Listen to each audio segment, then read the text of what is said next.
Praise the Lord. Hallelujah. ദൈവത്തിൻ്റെ തന്നെ തിരുനാമം വാഴ്ത്തപ്പെടുമാറാകട്ടെ. അനുഗ്രഹിക്കപ്പെട്ട ഉപവാസ പ്രാർത്ഥനകളുടെ പ്രാരംഭ രാത്രിക്കായി ഞാൻ ദൈവത്തെ സ്തുതിക്കുന്നു, സ്തോത്രം ചെയ്യുന്നു. ഇന്ന് പകലും രാത്രിയുമായി നിങ്ങളോട് ചേർന്ന് നിങ്ങളെ ശുശ്രൂഷിപ്പാൻ കർത്താവ് എനിക്ക് നൽകിയ ഭാഗ്യത്തിനായി ഞാൻ ദൈവത്തെ മഹത്വപ്പെടുത്തുകയാണ്.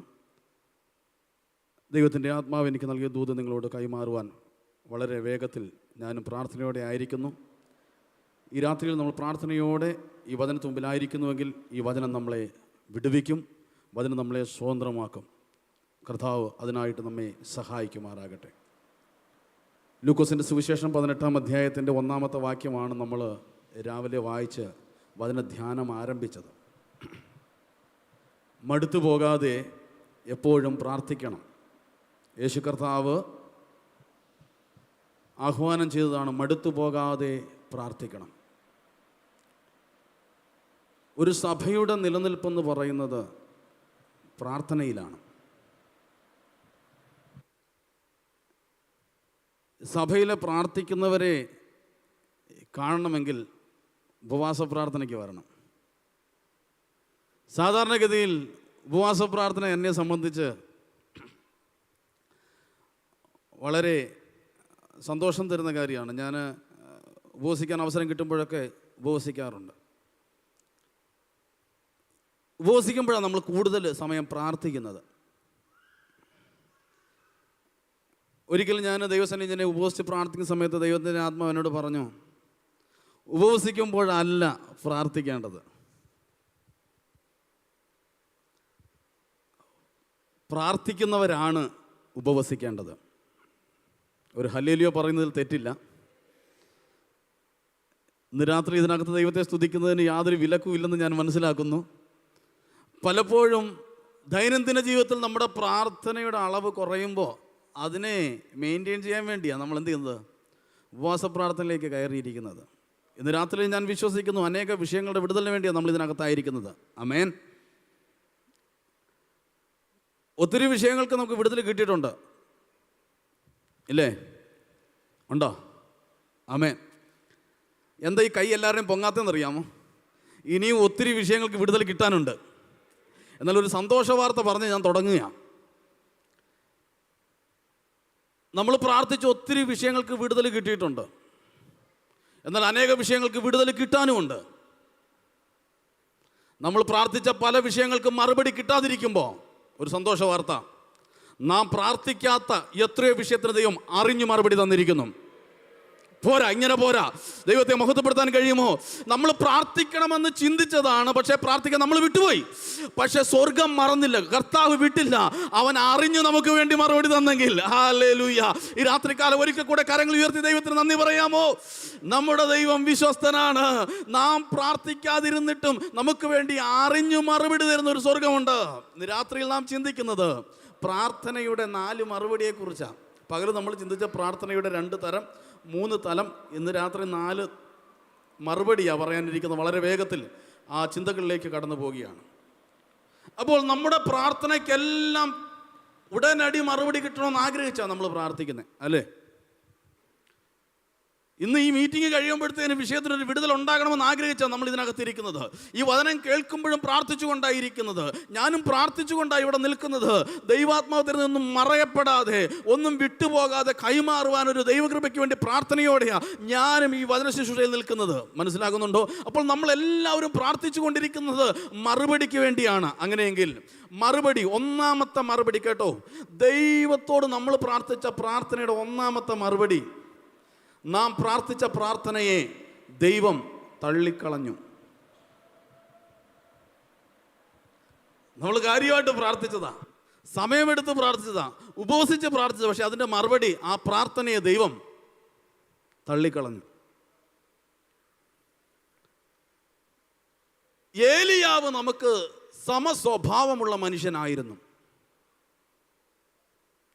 അവൻ പ്രാർത്ഥിച്ചപ്പോൾ 3 സംവത്സരവും 6 മാസവും ദേശത്ത് മഴ പെയ്തില്ല. പിന്നെ പ്രാർത്ഥിച്ചു, മഴ പെയ്തു. നമ്മൾ പ്രാർത്ഥിച്ച് മഴ പെയ്യാതെ ഇരുന്നിട്ടില്ല, പ്രാർത്ഥിച്ച് മഴ വരുത്തിയിട്ടുമില്ല. പക്ഷേ വചനം രേഖപ്പെടുത്തിയിരിക്കുന്നു ഏലിയാവ് നമുക്ക് സമസ്വഭാവമുള്ള മനുഷ്യനാണെന്ന്.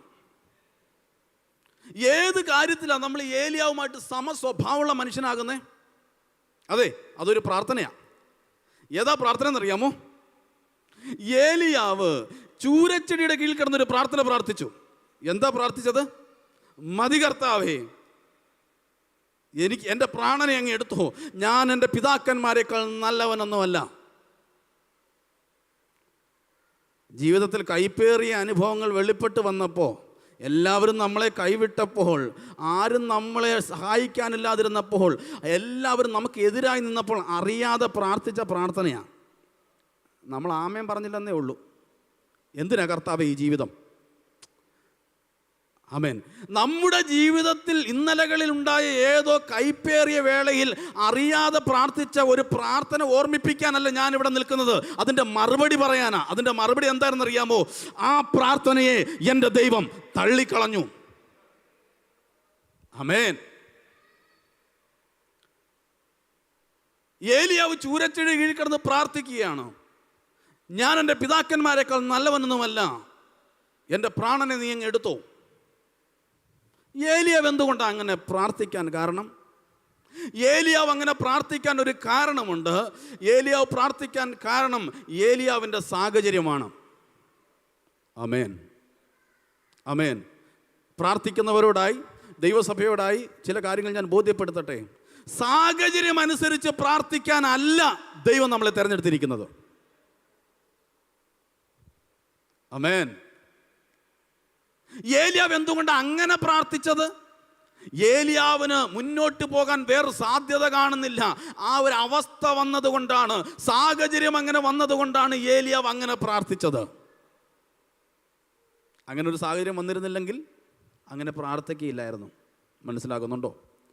അപ്പോൾ പ്രാർത്ഥിക്കുന്ന ദൈവസഭയോടായിട്ട് ഞാൻ ബോധ്യപ്പെടുത്തുകയാണ്, ഒരു സാഹചര്യം വരുമ്പോൾ ആ സാഹചര്യത്തിൽ നിന്ന് വിടുതൽ പ്രാപിക്കാൻ, അല്ലെങ്കിൽ ആ സാഹചര്യം നമ്മളിൽ നിന്ന് മാറിപ്പോകാൻ വേണ്ടി പ്രാർത്ഥിക്കാനല്ല ദൈവം നമ്മളെ തെരഞ്ഞെടുത്തിരിക്കുന്നത്.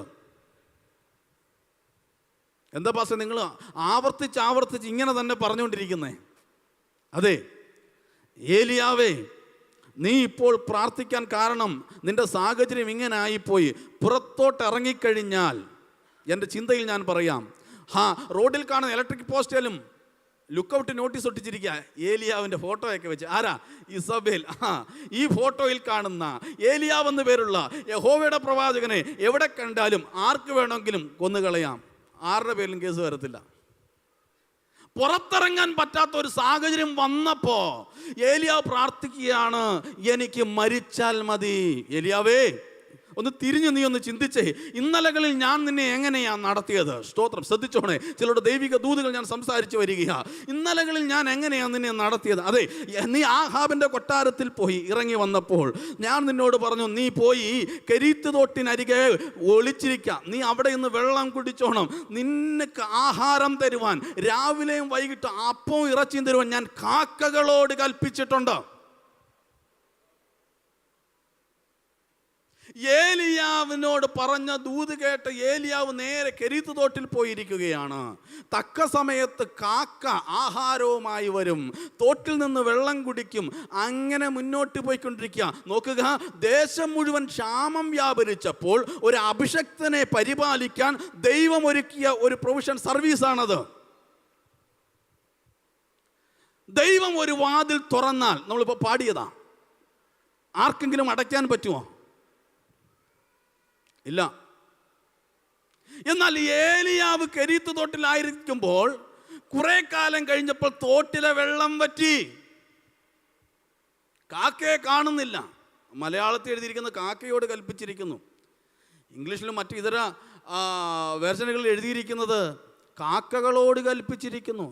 എന്ന് വെച്ചാൽ രാവിലെ വരുന്ന കാക്കയല്ല വൈകിട്ട് വരുന്നത്, വൈകിട്ട് വരുന്ന കാക്കയല്ല പിറ്റേന്ന് വരുന്നത്. അതുകൊണ്ട് കൃത്യം ഒരു കാക്കയായിരുന്നെങ്കിൽ നമുക്ക് പരിചയം വയ്ക്കായിരുന്നു. അല്പം താമസിച്ചാൽ എവിടാ, ഹലോ, നമ്പറൊക്കെ വാങ്ങി വെച്ചിട്ടേ എന്താ താമസിക്കുന്നത്? നമ്മുടെ കാക്ക വേറെ എങ്ങും മാറിപ്പോകാതിരിക്കാനൊക്കെ നമ്മൾ പരമാവധി ശ്രമിക്കാറുണ്ട്. പക്ഷേ കർത്താവ് അയച്ചത് ഓരോ കാക്കകളെ അയച്ചേ. ഈ കാക്കയുടെ വരവ് നിന്നു. ദൈവം തുറന്ന വഴിയല്ലേ ഇത്? എന്നാൽ പെട്ടെന്ന് തോട്ടിലെ വെള്ളം പറ്റി കാക്കയുടെ വരവ് നിന്നു. ദൈവം ഒരു വഴി തുറന്നാൽ അത് അടയുമോ? ദൈവം തുറന്ന വഴിയല്ല ഇത്, പക്ഷെ ഇവിടെ അടഞ്ഞില്ലേ? ദൈവം തുറന്ന വഴി അടഞ്ഞിട്ടുണ്ടെങ്കിൽ സ്തോത്രം. ആമേൻ, ആമേൻ, ആമേൻ. അവിടെ നാം ഒന്ന് നിന്ന് ചിന്തിക്കേണ്ടത് അനിവാര്യമാണ്. ദൈവം തുറന്ന ഈ അനുഗ്രഹിക്കപ്പെട്ട ഉറവ പെട്ടെന്ന് അടഞ്ഞാൽ നമ്മുടെ ലൈഫിൽ അങ്ങനെ സംഭവിക്കുന്നത് നമ്മൾ എന്താ ചെയ്യുന്നത്? ഞാൻ പറയാം. നമ്മൾ പെട്ടെന്നൊരു ഉപവാസ പ്രാർത്ഥന വയ്ക്കും. ആഴിയുടെ ആഴത്തിൽ ഉറവയെ തടഞ്ഞ അന്ധകാര ശക്തിയെ ശാസിക്കാൻ കൃപയുള്ളൊരു ദൈവദാസനെ നമ്മൾ വരുത്തും. അന്തരീക്ഷത്തിൽ കാക്കയുടെ വരവിനെ തടയുന്ന പാർസിദേശ പ്രഭുവിനെ ശാസിക്കാൻ കൃപയുള്ള ഒരാളെ നമ്മൾ വരുത്തും. എത്ര പ്രാർത്ഥിച്ചാലും എത്ര ശാസിച്ചാലും ഈ വഴി വീണ്ടും തുറന്നു വരത്തില്ല. എന്താ കാര്യമെന്നറിയാമോ? ശ്രദ്ധിച്ചു കേട്ടോണം. കെരീത്തിലെ വഴി അടയാൻ കാരണം ദൈവം തുറന്ന വഴി അടയത്തില്ല എന്ന് വചനം പറയുമ്പോൾ ആ വഴി അടഞ്ഞിട്ടുണ്ടെങ്കിൽ അത് അടച്ചത് ദൈവമാണ്. എന്താ അടച്ചതെന്ന് ചോദിച്ചാൽ, കെരീത്ത് തോട്ടിൽ നിന്ന് 40 കിലോമീറ്റർ അപ്പുറത്ത് സാരേഫാത്തിലെ ഒരു വീട്ടിലേക്ക് മരണദൂതൻ നടന്നു വരിക. ശ്രദ്ധിച്ചു കേട്ടോണം. സാരേഫാത്തിലെ ഒരു വീട്ടിലേക്ക് മരണദൂതൻ നടന്നെടുത്ത് വരിക. ഏലിയാവിന്റെ മേൽ ദൈവം ഒരു നിയോഗമിടുകയാണ്.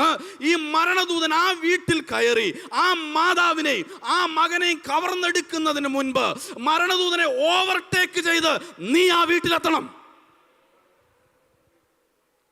ആമേൻ. അപ്പോൾ ദൈവം ഒരു നിയോഗമിട്ടിരിക്കുമ്പോൾ അടഞ്ഞ വാതിൽ തുറക്കാൻ വേണ്ടി എത്ര പ്രാർത്ഥിച്ചാലും തുറന്നു വരത്തില്ല. എന്താ കാര്യമെന്നറിയാമോ? നിന്റെ മേലിട്ടിരിക്കുന്ന നിയോഗം മറ്റൊരിടത്ത് മരണത്തെ മാറ്റുവാൻ ഒരു നിയോഗം നിന്റെ മേൽ കിടക്കുമ്പോൾ ഇവിടെ അപ്പത്തിന് വേണ്ടി പ്രാർത്ഥിച്ചാൽ, പൊറോട്ടയ്ക്ക് വേണ്ടി പ്രാർത്ഥിച്ചാൽ വരില്ല. ആമേൻ, ആമേൻ. ഇന്ന് രാത്രി നിയോഗം തിരിച്ചറിയുന്ന എത്ര പേര് ഇതിനകത്തുണ്ട്? പലപ്പോഴും നമ്മുടെ പ്രാർത്ഥനയിൽ ലഭിച്ച പല വഴികളും അടഞ്ഞു പോകുമ്പോൾ നിരാശപ്പെട്ട് പിന്മാറിപ്പോകുന്ന ആരെങ്കിലും ഇതിനകത്തുണ്ടെങ്കിൽ ഇന്ന് രാത്രികാലം ആത്മാവ് നിങ്ങളെ ബലപ്പെടുത്തുകയാണ്. അതെ, അസാധാരണമായൊരു നിയോഗം നിങ്ങളുടെ മേൽ കിടപ്പുണ്ട്. ആമേൻ. ആ നിയോഗത്തിലേക്ക് ഈ രാത്രി വരാൻ എത്ര പേർ റെഡിയാണ്? നോക്കുക, കെരീത്ത് തോട്ടിൽ എന്നും സമയത്ത് ആഹാരം കിട്ടുന്നുണ്ടായിരുന്നു. ഏലിയാവിന്റെ മുമ്പിൽ ഈ വഴി അടഞ്ഞപ്പോൾ അവിടെ ഇരുന്ന് പ്രാർത്ഥിക്കാതെ ദൈവം കൊടുത്ത അടുത്ത നിയോഗത്തിലേക്ക് എന്ത് ചെയ്യുകയാണ്? ഈ ഏലിയാവ് സ്റ്റെപ്പ് വയ്ക്കുകയാണ്. മാനുഷിക നിലയിൽ ഏലിയാവ് ചിന്തിക്കും, ഒരു ദേശത്ത് ക്ഷാമം വരുമ്പോൾ ആദ്യം വരുന്നത് വിധവയുടെ വീട്ടിലാണ്. കാരണം ആണുങ്ങളാരും ഉപജീവന മാർഗമായിട്ട് സമ്പാദിച്ചു കൊണ്ടുവരാനൊന്നും ഇല്ല. ഏറ്റവും വലിയ ദാരിദ്ര്യം തുടങ്ങുന്നത് വിധവയുടെ വീട്ടിലാണ്. 40 കിലോമീറ്റർ ഞാൻ അങ്ങോട്ട് നടക്കണം, അവിടെ ഒന്നുമില്ലെങ്കിൽ തിരിച്ച് ഇങ്ങോട്ട് നടക്കണം, 80 കിലോമീറ്റർ. ഏലിയാവേ, നിന്റെ ബുദ്ധിക്കോ നിന്റെ യുക്തിക്കോ അനുസരിച്ചല്ല ഞാൻ നിന്റെ മേലിട്ടിരിക്കുന്ന നിയോഗം ചലിക്കുന്നത്. നീ സ്റ്റെപ്പ് വയ്ക്കാൻ തയ്യാറാണെങ്കിൽ അസാധാരണമായ വഴിയിലൂടെ ഞാൻ നിന്നെ നടത്താൻ പോകുക. നിന്നെ പുലർത്തുവാൻ ഞാൻ അവിടെ ഒരു വിധവയോട് കൽപ്പിച്ചിരിക്കുന്നു. നീ സ്റ്റെപ്പുകൾ വയ്ക്കുക. ആമേൻ, ആമേൻ. അപ്പോൾ ചില നിയോഗങ്ങൾ ഇന്ന് രാത്രി ഉള്ളത് കൊണ്ടാ പല വഴികളും അടഞ്ഞു പോയെന്ന് തിരിച്ചറിയുന്ന എത്ര പേരുണ്ട്? ഇന്ന് രാത്രി നാം പ്രാർത്ഥിക്കേണ്ടത് ഈ സാഹചര്യം മാറാനല്ല, ഈ സാഹചര്യത്തിൽ നിന്ന് എന്നെ വിടുവിക്കണേന്നല്ല, മറിച്ച് കർത്താവേ, എൻ്റെ മേലുള്ള നിയോഗം എന്താണ്? ഞാൻ അടുത്ത സ്റ്റെപ്പ് വെക്കേണ്ടത് എങ്ങോട്ടാണ്? ആമേൻ, ആമേൻ. പല പ്രാർത്ഥനയ്ക്കും നമുക്ക് മറുപടി ഇല്ലാതിരിക്കുമ്പോൾ ആ പ്രാർത്ഥനയെ തള്ളിക്കളയാൻ കാരണം എന്താണെന്നറിയാമോ? അതിനപ്പുറത്ത് ദൈവം നമ്മുടെ മേലൊരു നിയോഗമിട്ടിട്ടുണ്ട്. സ്തോത്രം. ഈ സാരേഫാത്തിലേക്ക് ചെല്ലുമ്പോൾ, സാരേഫാത്തിൽ ഈ വിധവ പട്ടണവാതിക്കൽ വിറക് ഉറക്കിക്കൊണ്ടിരിക്കുക. വചനം പറയുന്നു, ഞാൻ ഓൾറെഡി വിധവയോട് കൽപ്പിച്ചിട്ടുണ്ടെന്നാ, കർത്താവ് കൽപ്പിച്ചെന്നാണ് അവിടെ രേഖപ്പെടുത്തിയേക്കുന്നത്. ഏലിയാവ് ചെല്ലുമ്പോൾ ഈ സഹോദരി ഇദ്ദേഹത്തെ കണ്ടിട്ട്, എന്നാൽ വന്നാട്ടെ, ദൈവാത്മാവിനെ ഇടപെട്ടായിരുന്നു, വന്നാട്ടെ അടയുണ്ടാക്കി തരാം, ഇതാ പറഞ്ഞു. കാരണം ഓൾറെഡി എന്ത് ചെയ്തിരിക്കുക? I have commanded A widow, ഞാൻ വിധവയോട് കൽപ്പിച്ചിരിക്കുന്നു. ഏലിയാവേ, നീ അവിടെ ചെന്നാൽ മതി. പക്ഷേ ഒരു സത്യം മനസ്സിലാക്കണം, ഈ അഭിഷക്തനെ കരുതാൻ വേണ്ടി ഈ വിധവയുടെ മേൽ ആ ദൈവം നിയോഗം ഇട്ടിരിക്കുന്നതെന്ന് ആ വിധവയ്ക്ക് പോലും അറിയത്തില്ല. ആമേൻ, ആമേൻ, ആമേൻ. അടുത്തിരുന്ന് ആരാധിക്കുന്നവരെ കൊച്ചായി കാണല്ലേ. ഒരുപക്ഷെ നിന്റെ തലമുറയെ കരുതാൻ ദൈവം അവരെ ആയിരിക്കും കൽപ്പിച്ചാക്കി വെച്ചേക്കുന്നേ. Hallelujah, hallelujah. അടുത്തിരിക്കുന്ന ആൾ ഒരുപക്ഷെ ഒരു നിയോഗത്തിന് വേണ്ടി ദൈവം ആക്കി വെച്ചിരിക്കുക. അവരെ നീ ചെറുതായിട്ട് കാണും. എത്ര പേർക്ക് ദൂത് പറയുന്ന മനസ്സിലാകുന്നുണ്ട്? ഈ സഹോദരിക്ക് അറിയത്തില്ല ഈ വരുന്ന ദൈവദാസനെയും കൂടെ ഞാനാ ഇനി കരുതേണ്ടതെന്ന്. നേരത്തെ അറിഞ്ഞിരുന്നെങ്കിലോ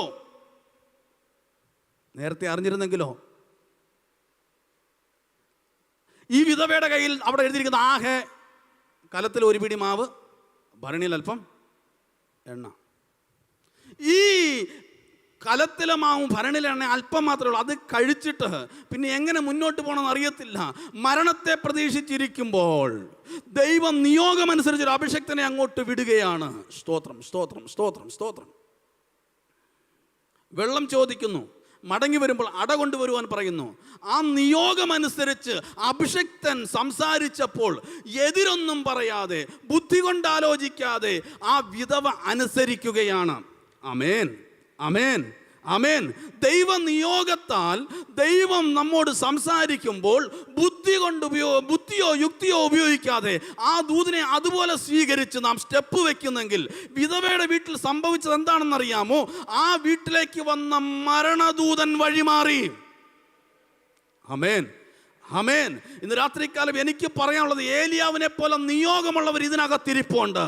ആമേൻ. പല വിഷയത്തിനും മറുപടി കിട്ടാതെ നാം വീണ്ടും വീണ്ടും പ്രാർത്ഥിച്ചുകൊണ്ടിരിക്കുമ്പോൾ അങ്ങോട്ട് തന്നെ നോക്കിയിരിക്കാതെ ആ നിയോഗത്തിലേക്കൊന്ന് നോക്കിയാൽ, ആമേൻ. ഏലിയാവ് കെരീത്ത് തോട്ടിലിരുന്ന് അപ്പത്തിന് വേണ്ടി പ്രാർത്ഥിച്ചു കൊണ്ടിരിക്കാതെ ആ ഇട്ട നിയോഗത്തിലേക്ക് നോക്കിയതുപോലെ ഇന്ന് രാത്രികാലം ആ നിയോഗം എനിക്കൊന്ന് വെളിപ്പെടുത്തി തരണമേ, ആ നിയോഗം അനുസരിച്ചൊന്ന് സ്റ്റെപ്പ് വെക്കാൻ എന്നെ സഹായിക്കണമേ എന്ന് എത്ര പേര് പ്രാർത്ഥിക്കും? ആമേൻ. ഏലിയാവ് ആ നിയോഗത്തിൽ സഞ്ചരിച്ചപ്പോൾ ഒന്ന്, ആ വീട്ടിൽ നിന്ന് മരണം വഴിമാറി. ആമേൻ, ആമേൻ. എന്നെ കേൾക്കുന്ന പ്രിയപ്പെട്ടവരെ, ഞാൻ പറയട്ടെ, നിങ്ങളുടെ മേലിട്ടിരിക്കുന്ന നിയോഗം എന്താണെന്ന് അറിയാമോ?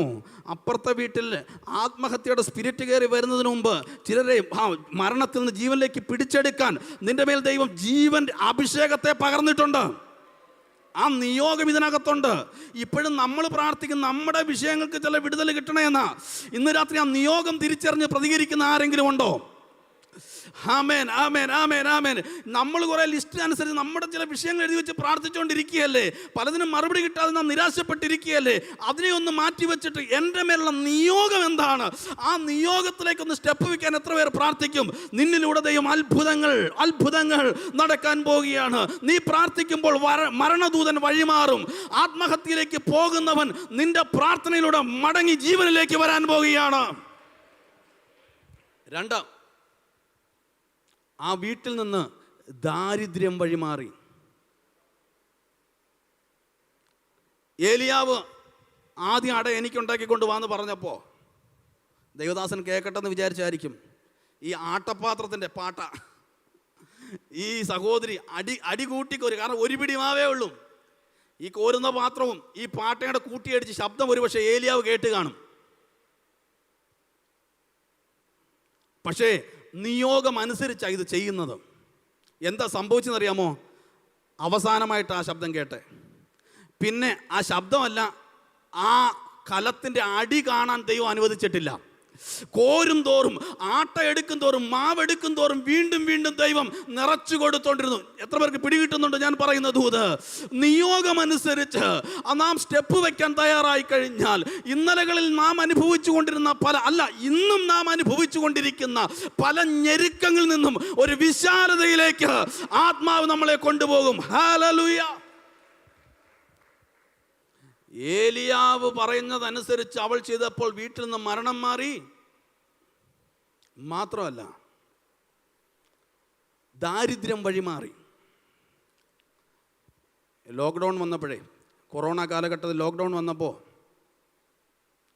കടകളെല്ലാം പൂട്ടുക, എന്ന് തുറക്കുമെന്ന് അറിയത്തില്ല. കാശുള്ളവരെല്ലാം ചാക്കുംപടി സാധനം എടുത്തു വെച്ചു. ദേശത്ത് ക്ഷാമം വരിക അറിഞ്ഞപ്പോൾ അനേകർ സാധനമെടുത്ത് ചാക്കുംപടി വെച്ചു യൂട്യൂബ് തുറന്നു വെച്ച് പുതിയ ഡിഷ് പരീക്ഷിക്കുക. ഇന്നത്തെ ഡിഷ് സ്റ്റാറ്റസ് ഇടുക. വിധവയുടെ വീട്ടിൽ ഇതൊന്നുമില്ല, ആകെ ഒരു പിടി മാവുമുണ്ട്, അല്പം എണ്ണയുണ്ട്. എല്ലാവരും ചാക്കുംപടി സാധനം എടുത്ത് വെച്ചപ്പോഴേ ഈ സഹോദരി മകനും എങ്ങനായിത്തീരും? ആരോ ചോദിച്ചു, വിധവയുടെയും മോൻ്റെയും കാര്യം എങ്ങനെയാ? ആൾക്കൊന്നും വേണ്ട, മൈൻഡ് ചെയ്യാൻ പോകണ്ട, നമുക്ക് ബാധ്യതയാണ്, അവരെങ്ങനെയെങ്കിലും പൊക്കോട്ടെ. ഞാൻ ഒരു ദൂത് പറയാനാണ് ഇത് പറയുന്നത്. രാജാക്കന്മാരുടെ 1-ാം പുസ്തകം 17-ാം അധ്യായത്തിൻ്റെ 15-ാമത്തെ വാക്യം ഒന്ന് വായിക്കാമോ? 1:17-15. അവൾ ചെന്ന് ഏലിയാവ് പറഞ്ഞതുപോലെ ചെയ്തു. അവൾ ചെന്ന് ഏലിയാവ് പറഞ്ഞതുപോലെ ചെയ്തു. അങ്ങനെ അവളും അവൾ ആരാ? വിധവ. അവളുടെ വീട്ടുകാരും അവനും ഏലിയാവും അവളുടെ വീട്ടുകാരും ഏറിയ നാൾ അഹോവൃത്തി കഴിച്ചു. ഇപ്പൊ എവിടുന്നാ ഈ വീട്ടുകാർ വന്നേ? ശ്രദ്ധിച്ച് കേൾക്കണേ. മരിക്കാൻ നേരം അമ്മയും മോനും മാത്രമേ ഉള്ളായിരുന്നു.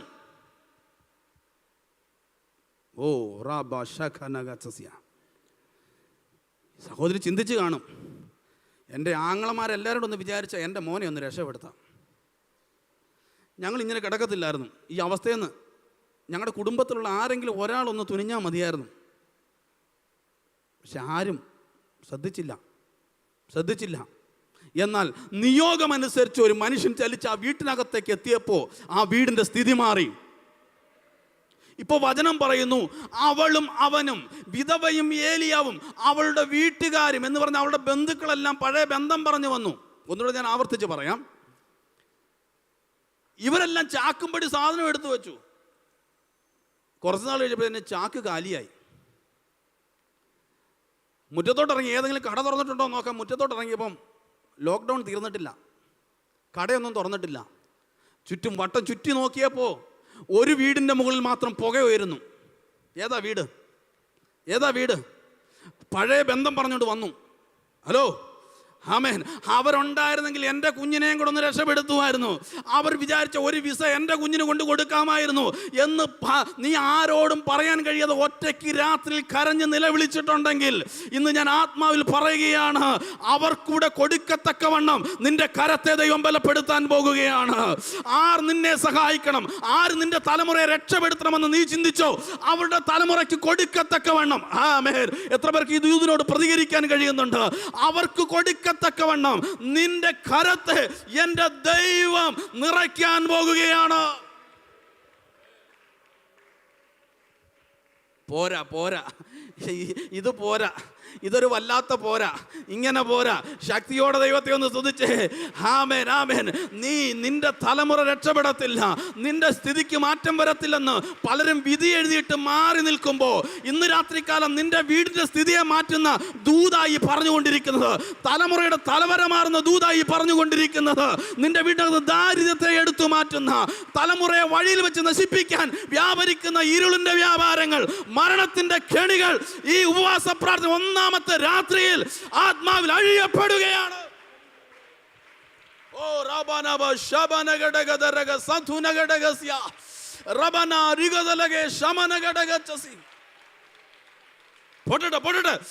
മരണത്തിന്റെ കെട്ടുകൾ അഴിയപ്പെടട്ടെ. വഴിയിൽ വെച്ച്, വാഹനത്തിൽ, വഴിയിൽ, നടുറോഡിൽ ആ പടക്കം പൊട്ടുന്ന പോലെ പൊട്ടിച്ചു കളയുമെന്ന് നിന്റെ തലമുറയെ നോക്കി പിശാച് വെല്ലുവിളിക്കുമ്പോ 1-ാമത്തെ രാത്രിയിൽ ആത്മാവിൽ നമ്മൾ സഭയായി അതിനെ ജയിക്കുകയാണ്.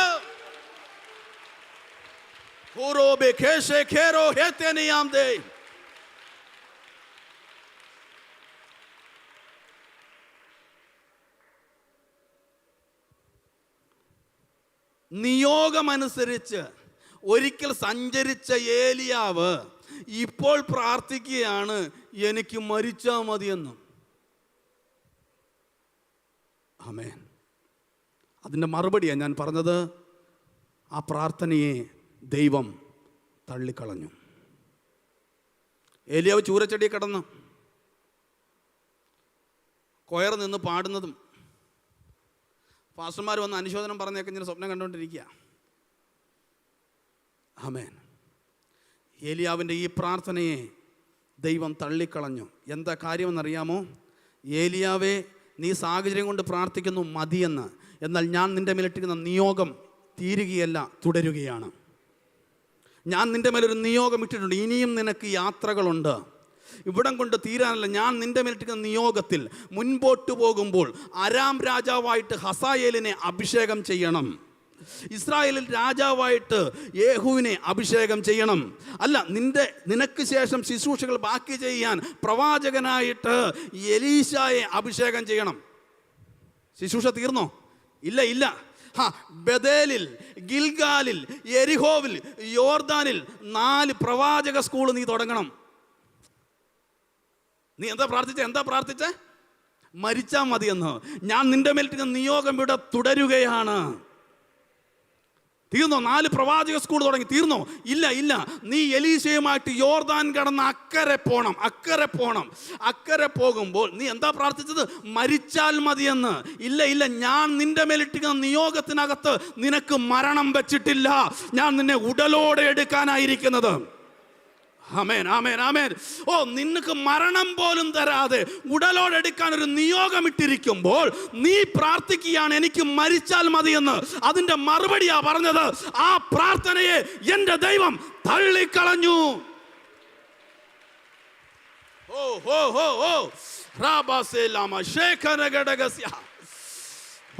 ഇന്ന് പ്രാർത്ഥനയുടെ അടുത്ത ഒരു തലത്തിലേക്ക് നമ്മൾ കയറുക കേട്ടോ. പ്രാർത്ഥനയ്ക്ക് മറുപടി ലഭിച്ചില്ല എന്ന് വെച്ചാൽ നിരാശപ്പെട്ട് പ്രാർത്ഥന നിർത്തിക്കളയല് കേട്ടോ. നിയോഗത്തിലേക്ക് സ്റ്റെപ്പ് വെച്ചോ. ആമേൻ. ട്വിസ്റ്റ് ചെയ്യുകയാണ്. ദൈവം ഒന്നൊന്ന് തിരിക്കുകയാണ്.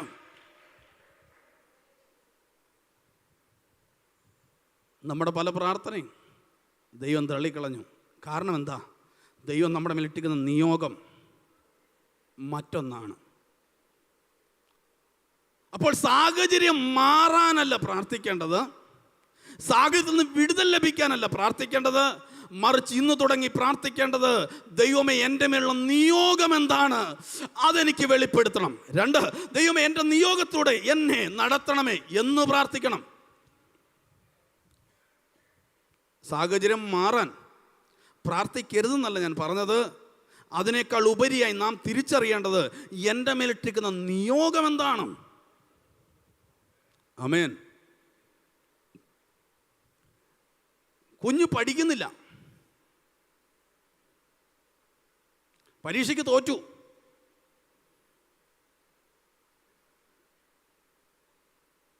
പഠനത്തിൽ ശ്രദ്ധിക്കുന്നില്ല, ഇപ്പൊ പഠിക്കാനിരിക്കുമ്പോൾ തലവേദനയാ. തലവേദന മാറാനല്ല പ്രാർത്ഥിക്കേണ്ടത്. മാതാപിതാക്കളെ പ്രാർത്ഥിക്കണം, എൻ്റെ കുഞ്ഞിൻ്റെ മേലുള്ള നിയോഗം എന്താ. നിയോഗമുള്ളവനോട് പോരാട്ടം അന്നും ഉണ്ട് ഇന്നും ഉണ്ട് കേട്ടോ. ആമേൻ. നിന്റെ തലമുറയോട് എന്താ ഈ പോരാട്ടം? അവന്റെ ഭാവിക്ക് നേരെ എന്താ ഈ വെല്ലുവിളി എന്നറിയാമോ? അവന്റെ മേൽ കിടക്കുന്ന നിയോഗം അസാധാരണമായ നിയോഗമാണ്. ആമേൻ. ഇന്ന് രാത്രി പ്രാർത്ഥിച്ചു തുടങ്ങേണ്ടത് അവരുടെ മേലുള്ള നിയോഗത്തെ വെച്ച് പ്രാർത്ഥിക്കണം. ദൈവമേ, ഞങ്ങളുടെ കുഞ്ഞുങ്ങളുടെ മേലുള്ള നിയോഗത്തിനായി ഞങ്ങൾ അവരെ വേർതിരിക്കുന്നു എന്ന് പ്രാർത്ഥിക്കണം. ആമേൻ. ഏലിയാവിനെ ഉടലോടെ മുകളിലോട്ട് എടുക്കാൻ ദൈവത്തിന് പദ്ധതി ഇട്ടിരിക്കുമ്പോഴാണ് ഏലിയാവ് പ്രാർത്ഥിക്കുന്ന മരിച്ചാൽ മതിയെന്ന്. സ്തോത്രം. ഉടലോടെ മുകളിലോട്ട് എടുത്തു. ശുശ്രൂഷ തീർന്നോ? ഇല്ല. പുതിയ നിയമത്തിൽ മറുരൂപമലയിൽ മോശയെ വിളിച്ചോണ്ട് ഇറങ്ങി വരിക. ശുശ്രൂഷ തീർന്നോ? ഇല്ല. ഇനിയുണ്ട് വെളിപ്പാട് പുസ്തകത്തിൽ സാക്ഷി പറയാൻ. ഹലോ, കാലങ്ങൾക്ക് അതീതമായ ഒരു ശുശ്രൂഷയുടെ നിയോഗം കിടക്കുമ്പോൾ ഏതോ ഒരു ഭീഷണി കേട്ടിട്ട് ഈ മനുഷ്യൻ പ്രാർത്ഥിക്കുക, എനിക്ക് മരിച്ചാൽ മതിയെന്ന്. അതിന്റെ മറുപടിയാണ് ഞാൻ ആവർത്തിച്ചു പറയുന്നു. ദൈവം പറയുക, ഞാൻ ആ പ്രാർത്ഥന കേൾക്കത്തില്ല, നിന്റെ ആ പ്രാർത്ഥനയെ ഞാൻ തള്ളിക്കളഞ്ഞിരിക്കുന്നു എന്ന് വച്ചാൽ നമ്മൾ നമ്മുടെ മേലുള്ള നിയോഗം തിരിച്ചറിയാതെ പ്രാർത്ഥിക്കുന്ന പല പ്രാർത്ഥനകളും അബദ്ധമാണ്. ആമേൻ. ഒന്നുകൂടെ ആവർത്തിച്ച് പറഞ്ഞാൽ, നമ്മുടെ മേലുള്ള നിയോഗം തിരിച്ചറിയാതെ നമ്മൾ വിഷയങ്ങളുടെ വിടുതലിന് വേണ്ടി പ്രാർത്ഥിക്കുമ്പോൾ പലപ്പോഴും അത് നമ്മുടെ മേലുള്ള നിയോഗത്തിന് നേരെ വിപരീതമാണ്. ഏലിയാവ് സാഹചര്യത്തിൽ പ്രാർത്ഥിക്കുകയാണ്, മരിച്ചാൽ മതിയെന്ന്. ദൈവം ഇട്ടിരിക്കുന്ന നിയോഗത്തിനകത്ത് ആരെ കൊണ്ടുപോലും ഒരു ശവപ്പെട്ടി മേടിക്കാനുള്ള ഇടപാട് ദൈവം വെച്ചിട്ടില്ല കേട്ടോ. മരണം പോലും വെച്ചിട്ടില്ലാത്ത ഈ മനുഷ്യൻ മരിക്കാൻ വേണ്ടി പ്രാർത്ഥിച്ചാൽ ആ പ്രാർത്ഥന ദൈവം കേൾക്കത്തില്ല. ഇന്നലകളിൽ നമ്മൾ പ്രാർത്ഥിച്ച അബദ്ധ പ്രാർത്ഥനകൾ കേൾക്കാതിരുന്നതിന് ഒരു ആമേൻ പറയാൻ പറ്റുമോ? ദൈവത്തിന് ഒരു നന്ദി പറയാൻ പറ്റുമോ? കാരണം നമ്മൾ പ്രാർത്ഥിച്ച സാഹചര്യത്തിനനുസരിച്ച, അങ്ങനെ സാഹചര്യത്തിനനുസരിച്ച് പ്രാർത്ഥിക്കാനല്ല, തിരുവല്ല ഈ പ്രയർ സെന്ററിനകത്ത് ദൈവം നമ്മളെ തെരഞ്ഞെടുത്താക്കി വെച്ചിരിക്കുന്നത് നിയോഗം അനുസരിച്ച് പ്രാർത്ഥിക്കാൻ. ഓ റബനഗടക സതുനഗ ചസ്യ. ഏലിയാവിന്റെ ആ പ്രാർത്ഥനയെ ദൈവം തള്ളിക്കളയാൻ കാരണം അവന്റെ മേലിട്ടിരിക്കുന്ന നിയോഗം മറ്റൊന്നായിരുന്നു.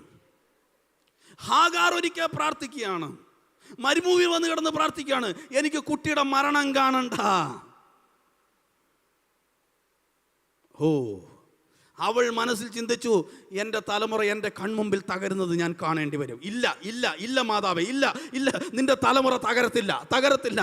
നീ എവിടെയാണോ അവർ തകർന്നു പോകുമെന്ന് ചിന്തിക്കുന്നത്, അവിടെ തന്നെ അവർക്ക് വേണ്ടി ചില ഉറവകളെ തുറന്നു കൊടുത്ത്, അടിക്കുന്നെങ്കിൽ മര്യാദയ്ക്ക് അടിച്ചോ. ഇന്ന് രാത്രി നിന്റെ തലമുറയുടെ മേൽ ഒരു വിടുതൽ വ്യാപരിക്കുകയാണ്. എവിടെയാ തകർന്നു പോകുന്നത്, എവിടെയാ വഴിയില്ല എന്ന് നിനക്ക് തോന്നുന്നത്, അവിടെ തന്നെ നിന്റെ കുട്ടി നശിക്കത്തില്ല.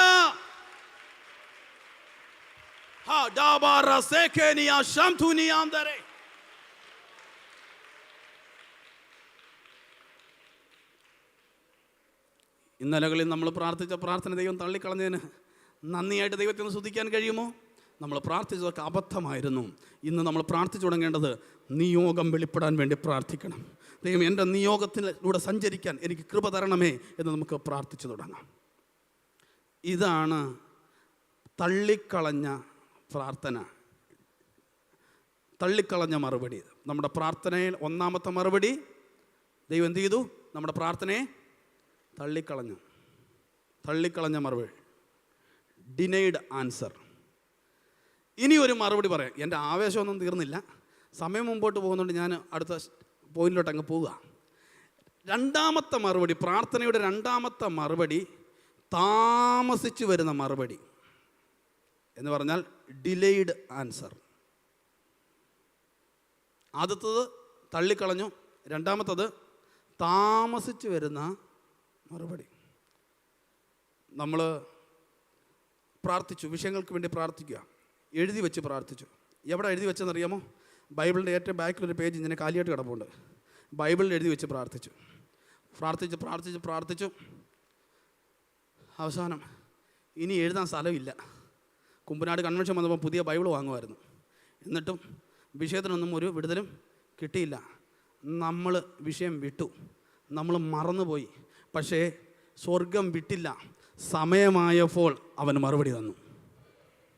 ആമേൻ, ആമേൻ, ആമേൻ. നമ്മൾ പ്രാർത്ഥിച്ചിട്ട് നമ്മൾ വിഷയം വിട്ടു, പക്ഷേ സ്വർഗം വിട്ടില്ല. സമയമായപ്പോൾ. സാധാരണ ഈ ഉപവാസ പ്രാർത്ഥനയിലേക്ക് വരുന്ന ദൈവദാസന്മാരൊക്കെ സ്ഥിരമായി പറയുന്ന ഒരു വാക്യമുണ്ട്. ഉപവാസ പ്രാർത്ഥനയിൽ ഒന്നുകിൽ വരുന്ന ഗസ്റ്റ് പറയും, അല്ലെങ്കിൽ അവിടെയുള്ള ദൈവദാസന്മാർ ആരെങ്കിലും പറയും. നമ്മളെല്ലാം മിക്കവാറും കേൾക്കാറുള്ളൊരു വാക്യമാണ്. ആ വാക്യം കേൾക്കുമ്പോഴേ നമുക്ക് സന്തോഷമാണ്. ഞാനത് ആ വാക്യം പറയാൻ പോവുക. ആ വാക്യം പറഞ്ഞ് തുടങ്ങുമ്പോഴേ നിങ്ങൾ ബാക്കി അതിൻ്റെ പൂരിപ്പിക്കും. എന്താ അറിയാമോ? ദർശനത്തിനൊരു അവധി വെച്ചിരിക്കുന്നു. കണ്ടോ? അറിയാതെ നമ്മുടെ നാവിൽ വരും. കണ്ടോ? പലർക്കും സന്തോഷം വന്നു തുടങ്ങി. ഇതുവരെ സ്തോത്രം പറയുന്നവർ പലരും ചിരിക്കാൻ തുടങ്ങി. 9 മണി വരെ ഞാൻ ഈ വാക്യം മാത്രം പറഞ്ഞുകൊണ്ടിരുന്നാലും ആർക്കും പരാതി കാണത്തില്ല. കാരണം അത്രയ്ക്ക് നമ്മളെയൊക്കെ സന്തോഷിപ്പിക്കുന്ന വാക്യം അത്. എന്താ അർത്ഥം? ആ ഒരു വചനം പറഞ്ഞാൽ അതിൻ്റെ പിന്നെ ഒരു വിടുതൽ തൊട്ട് പുറകെ വരുന്നുണ്ടെന്നാ. ആമേൻ, ആമേൻ. അതിൻ്റെ സമാപ്തിയിലേക്ക് ബന്ധപ്പെട്ടുകൊണ്ടിരിക്കുകയാണെന്നാ. സമയമാകുമ്പോൾ എന്ത് ചെയ്യും? ആമേൻ, ആമേൻ, ആമേൻ, ആമേൻ, ആമേൻ. ഇന്ന് രാത്രികാലം എത്ര പേർ വിശ്വസിക്കുന്നുണ്ട് എൻ്റെ ചില വിഷയത്തിൻ്റെ മറുപടി വന്നുകൊണ്ടിരിക്കുന്നു? ആമേൻ, ആമേൻ, ആമേൻ. നമ്മൾ പ്രാർത്ഥിച്ച വിട്ട പല വിഷയങ്ങൾക്കും സ്വർഗം അറിഞ്ഞ് ഈ ദിവസങ്ങളിൽ മറുപടി തരാൻ പോവുകയാണ്. മറുപടി ലഭിക്കുമ്പോഴാണ് ഓർക്കുന്നത്, ഓ അതുപോലെ ചില വിടുതലുകൾ ഇതിനകത്ത് വ്യാപരിക്കാൻ പോവുകയാണ്. എനിക്ക് പരിചയമുള്ളൊരു ദൈവദാസിയും ശക്തമായ ദൈവനാമത്തിന് വേണ്ടി നിൽക്കുന്ന ഒരു കുടുംബം. ശുശ്രൂഷയിൽ ഒരു വിട്ടുവീഴ്ചയ്ക്കും അവർ തയ്യാറല്ല. പലരും നോക്കി, അവരെ സൂക്ഷിച്ചു നോക്കി, എന്തെങ്കിലും കുഴപ്പമുണ്ടോയെന്ന്. ഇല്ല, അവർ നന്നായിട്ട് ശുശ്രൂഷ ചെയ്യുന്നു, പക്ഷേ അവരുടെ ജീവിതത്തിൽ ഒരു വിഷയത്തിന് വിടുതലില്ല, മറുപടി കിട്ടുന്നില്ല. അവർ നന്നായി ശുശ്രൂഷ ചെയ്യുന്നുണ്ട്, ആത്മീയ കാര്യങ്ങളൊക്കെ അവർ പക്കായ, അവർക്ക് തലമുറകളില്ല. ഒരുപക്ഷെ ഞാൻ അവരുടെ പേര് പറഞ്ഞാൽ നിങ്ങൾക്കും അറിയാൻ പറ്റും. ആ ദൈവദാസൻ്റെ പേര് സെക്കരിയാവെന്ന, അദ്ദേഹത്തിൻ്റെ ഭാര്യയുടെ പേര് എലിസബത്ത് എന്ന. ലൂക്കോസ് സുവിശേഷം 1-ാം അധ്യായത്തിൽ നമുക്ക് കാണാൻ കഴിയുന്നുണ്ട്, കർത്താവിൻ്റെ സകല കൽപ്പനകളും അനുസരിച്ചു പരിശുദ്ധാത്മാവ് നോക്കിയിട്ട് ഒരു ചെറിയ കുറവ് അവരിൽ കണ്ടില്ല. പക്ഷേ അവരുടെ ജീവിതത്തിൽ അവർക്ക് ലഭിക്കേണ്ട അനുഗ്രഹമായ ഒരു തലമുറയെ അവർക്ക് ലഭിക്കാതെ അവർ നാളുകൾ ശുശ്രൂഷ ചെയ്ത് വരികയാണ്. പ്രാർത്ഥിച്ച പ്രാർത്ഥനയ്ക്ക് മറുപടി കിട്ടാതിരുന്നിട്ടും അവർ ശുശ്രൂഷയിൽ പിന്നോട്ട് പോയില്ല, ആത്മീയ കാര്യങ്ങളിൽ നിന്ന് അവർ പിറകോട്ട് പോയില്ല. ശുശ്രൂഷകളൊക്കെ പടിപടിയായി അവർ ചെയ്തു വരികയാണ്. വിവാഹം കഴിഞ്ഞു, അവർക്ക് കുഞ്ഞുങ്ങളുണ്ടാകാണ്ട് സമയമായി. കുഞ്ഞുങ്ങളുണ്ടാകാതെ ആയപ്പോൾ അവർ പ്രാർത്ഥിച്ചു തുടങ്ങി. കുറച്ച് നാൾ അവർ പ്രാർത്ഥിച്ചു.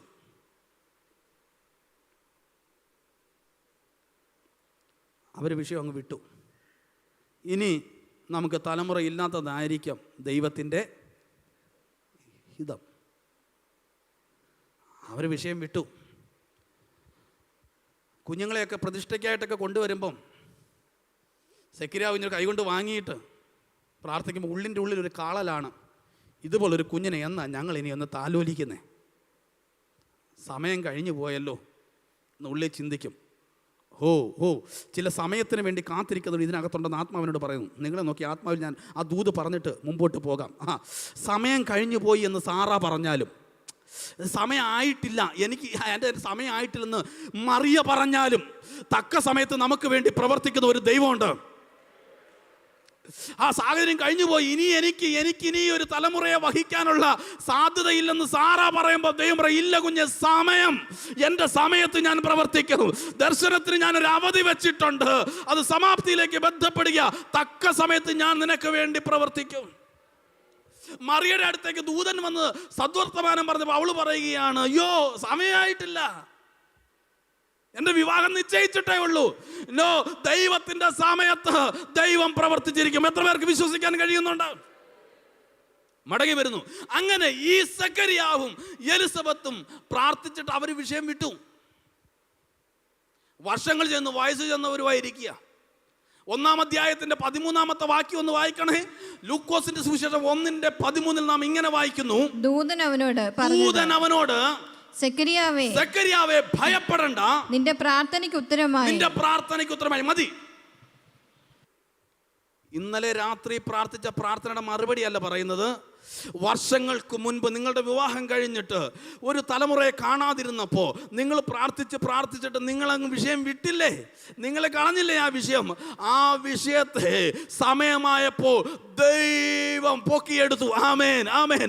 വയസ്സ് ചെന്ന് വൃദ്ധരായും ശുശ്രൂഷ ചെയ്തുകൊണ്ടിരിക്കുമ്പോൾ ആരാധിക്കുന്ന ആലയത്തിനകത്തേക്ക് ദൂതനെ പറഞ്ഞു വിട്ടിട്ട് പറയുകയാണ്, സെക്കരിയാവേ ഭയപ്പെടണ്ട, നിന്റെ പ്രാർത്ഥനയ്ക്ക് ഉത്തരമായി. എന്ന് വെച്ചാൽ പാസ്റ്റർ ഇപ്പം ഭയപ്പെട്ടാ നടക്കുന്നത്. പലരും ചോദ്യമൊക്കെ ചോദിക്കുന്നുണ്ട്, ആൻറ്റിയോടൊക്കെ ചോദ്യമൊക്കെ ചോദിക്കുന്നുണ്ട്. അതുകൊണ്ട് പലരെയും ഭയപ്പെട്ടാ പൊക്കൊണ്ടിരിക്കുന്നത്. ദൂതൻ വന്നിട്ട് പറയാ, ഇനി ഭയപ്പെടേണ്ട കാര്യമില്ല, നിന്റെ പ്രാർത്ഥനയ്ക്ക് ഉത്തരമായി. ഇന്നലെ രാത്രി പ്രാർത്ഥിച്ച പ്രാർത്ഥനയല്ല, വർഷങ്ങൾക്ക് മുമ്പ് നീ പ്രാർത്ഥിച്ച പ്രാർത്ഥനയുടെ മറുപടിയുമായിട്ട് ഞാൻ വന്നിരിക്കുകയാണ്. ഈ ഭാഗത്ത് ഞാൻ ഇങ്ങനെ നിന്ന് ചിന്തിച്ചു. ഒരു പ്രത്യേക നിയോഗപ്രകാരമാണ് ഞാൻ ഈ ദൂതിലേക്ക് പ്രവേശിക്കുന്നത് കേട്ടോ. സഭയ്ക്കകത്ത് തലമുറയെക്കുറിച്ചുള്ള ചില ദൂതുകൾ പറയാൻ വേണ്ടിയാണ്. തലമുറയുടെ കെട്ടുകളെ സ്വർഗം ഈ രാത്രിയിൽ അഴിക്കും, എനിക്ക് വിശ്വാസമുണ്ട്. ആ ഉറപ്പോടുകൂടിയാണ് ഞാനിവിടെ നിൽക്കുന്നത്. അപ്പോൾ തന്നെ തലമുറയുടെ കെട്ടഴിയണമെങ്കിൽ ആദ്യം അപ്പൻ്റെയും അമ്മയുടെയും കെട്ട് അഴിയണം. ആമേൻ, ആമേൻ. അതിനുവേണ്ടിയാണ് ഈ ദൂത് പറഞ്ഞു വരുന്നത്. ശ്രദ്ധിച്ച് കേട്ടോണം. ഞാൻ ഈ ഭാഗം ഇങ്ങനെ ധ്യാനിച്ച് ഞാൻ പ്രാർത്ഥന പറഞ്ഞിരുന്നു, എന്തുകൊണ്ടാണ് ഇത്രയും വർഷം ഒരു കുഴപ്പവും ഇല്ലാതെ, ഒരു കൽപ്പനയും തെറ്റിക്കാതെ ശുശ്രൂഷകളെല്ലാം നന്നായി ചെയ്യുന്ന ഈ കുടുംബത്തിൽ എന്തുകൊണ്ടൊരു തലമുറയെ തക്ക സമയത്ത് നൽകിയില്ല? ദൈവാത്മാവ് എന്നെ പഠിപ്പിച്ച കാര്യം ഞാൻ പറയാം. ഒരു കുഞ്ഞിനെ ദൈവം കൊടുക്കുന്ന ഒരു തലമുറയെ ഉൾക്കൊള്ളുവാനുള്ള, സ്വീകരിക്കുവാനുള്ള ആത്മീയ പക്വത അവർക്ക് ഇല്ലായിരുന്നു. പലരും എന്നെ സൂക്ഷിച്ചു നോക്കുന്നു. സകല കൽപ്പനകളും പ്രമാണിച്ച് ശുശ്രൂഷകൾ നന്നായി ചെയ്യുന്ന ഈ ശുശ്രൂഷ കുടുംബത്തിനകത്ത് ഇനി എന്തോ ആത്മീയ പക്വത വരാനാ. ആമേൻ. എനിക്ക് 2 സഹോദരിമാരാ. എനിക്ക് മൂത്തതും എനിക്ക് ഇളയതും. ഞാൻ ഇടയ്ക്കുള്ള ആളാണ്. ഞങ്ങൾക്ക് 3 പേർക്ക് 2 മക്കൾ വീതമാണ്. എൻ്റെ മൂത്ത സഹോദരിക്കും ഇളയ സഹോദരി 2 ആൺപിള്ളേരാണ്. എനിക്കാ ഒരു മോനും ഒരു മോളും.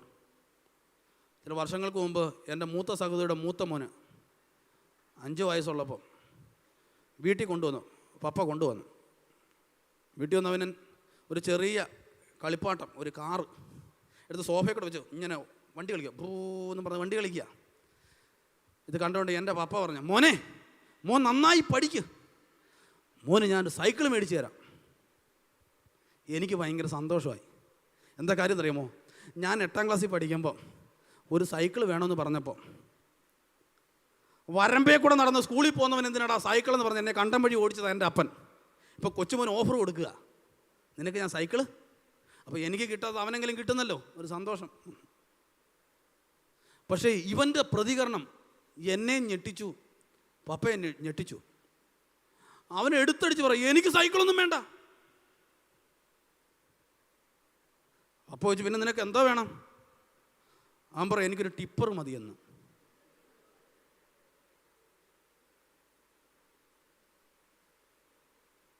ആമേൻ. ലക്ഷങ്ങൾ കൊടുത്ത് ഒരു ടോറസ് മേടിക്കാൻ ആസ്തി ഉണ്ടെന്ന് ഇരിക്കട്ടെ, വാങ്ങിക്കൊടുക്കൂ. 5 വയസ്സുകാരന് ടിപ്പർ വാങ്ങിക്കൊടുക്കുമോ? ടോറസ് വാങ്ങിക്കൊടുക്കുമോ?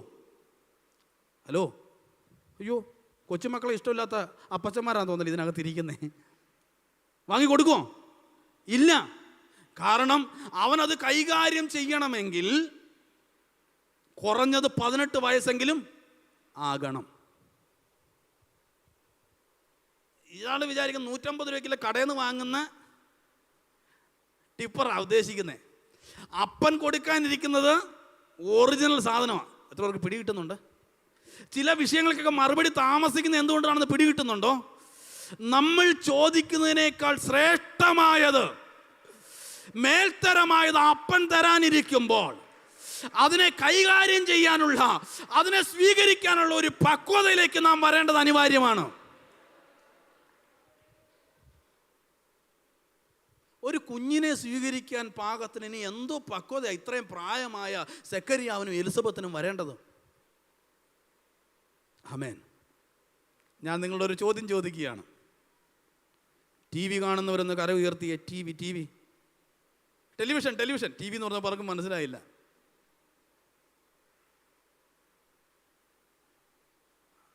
പലരും എന്നെ പുച്ഛത്തോടെ നോക്കുന്നു. ഞങ്ങളെല്ലാം കൈ വെച്ച് മൊബൈലിൽ കണ്ടുകൊണ്ടിരിക്കുമ്പോഴാണ് ഇനി TV യുടെ കാര്യം ചോദിക്കുന്നത്. TV കാണരുതെന്ന് പറയാനല്ല ഞാൻ വന്നത്, എല്ലാവരും TV കാണണമെന്ന് പറയാനുമല്ല ഞാൻ വന്നത്. ഈ TV-യിൽ നല്ല പാട്ടുകാരെ തിരഞ്ഞെടുക്കുന്ന പ്രോഗ്രാമുണ്ട്. നല്ല പാട്ടുകാരെ, അതിന് പറയുന്നത് റിയാലിറ്റി ഷോ എന്നാണ്. അപ്പം ഈ മത്സരിക്കുന്ന മത്സരാർത്ഥികളെ പരിചയപ്പെടുത്തുന്ന ഒരാളുണ്ട്.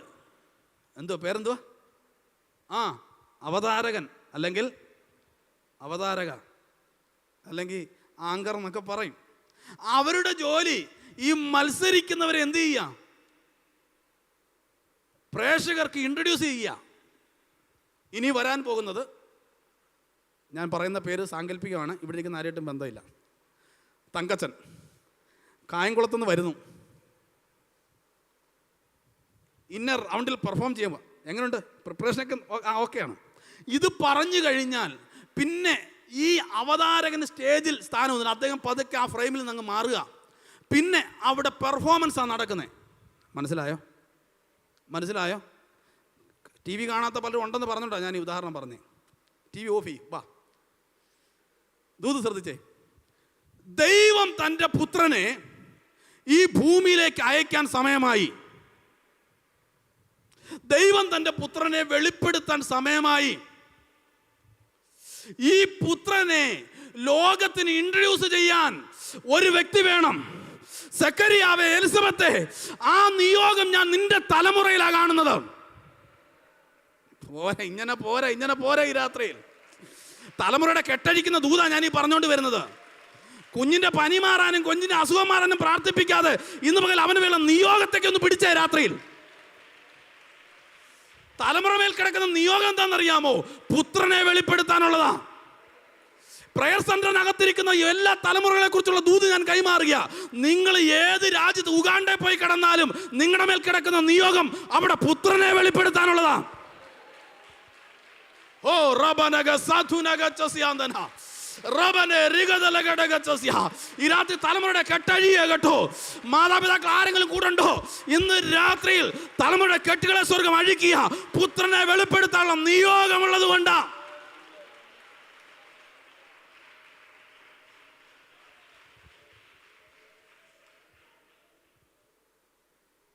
എൻ്റെ പുത്രനെ വെളിപ്പെടുത്താൻ, ലോകത്തിന് പരിചയപ്പെടുത്താൻ ഞാനൊരു വ്യക്തിയെ അന്വേഷിച്ചു.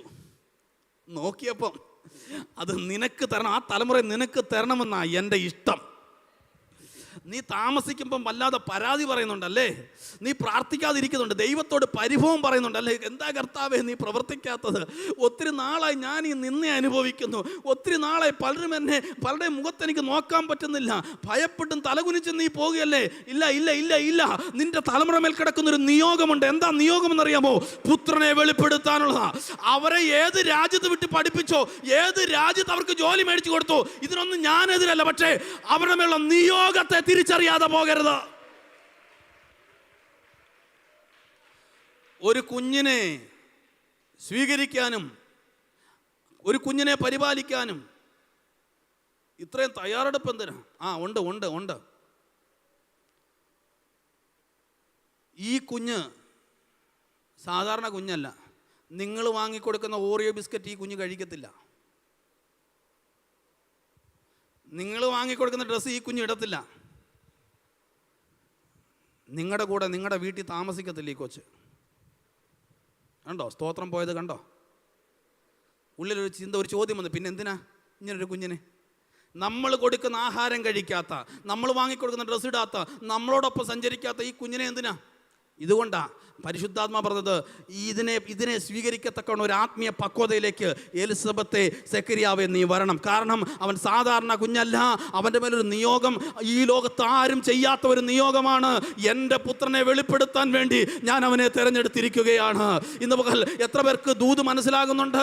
തലമുറയുടെ വഴി അടഞ്ഞതുകൊണ്ട് ഇന്ന് രാത്രി തലമുറയ്ക്ക് വേണ്ടി പ്രാർത്ഥിക്കാതെ ആ നിയോഗം തിരിച്ചറിയാൻ പാകത്തിന് അപ്പനും അമ്മയും ഒന്ന് ഏൽപ്പിച്ചു കൊടുക്കാമോ? എൻ്റെ തലമുറയുടെ മേൽ അത് പോരാട്ടമല്ല, മറിച്ച് അവന്റെ മേലൊരു നിയോഗമുള്ളത് കൊണ്ടാണ്.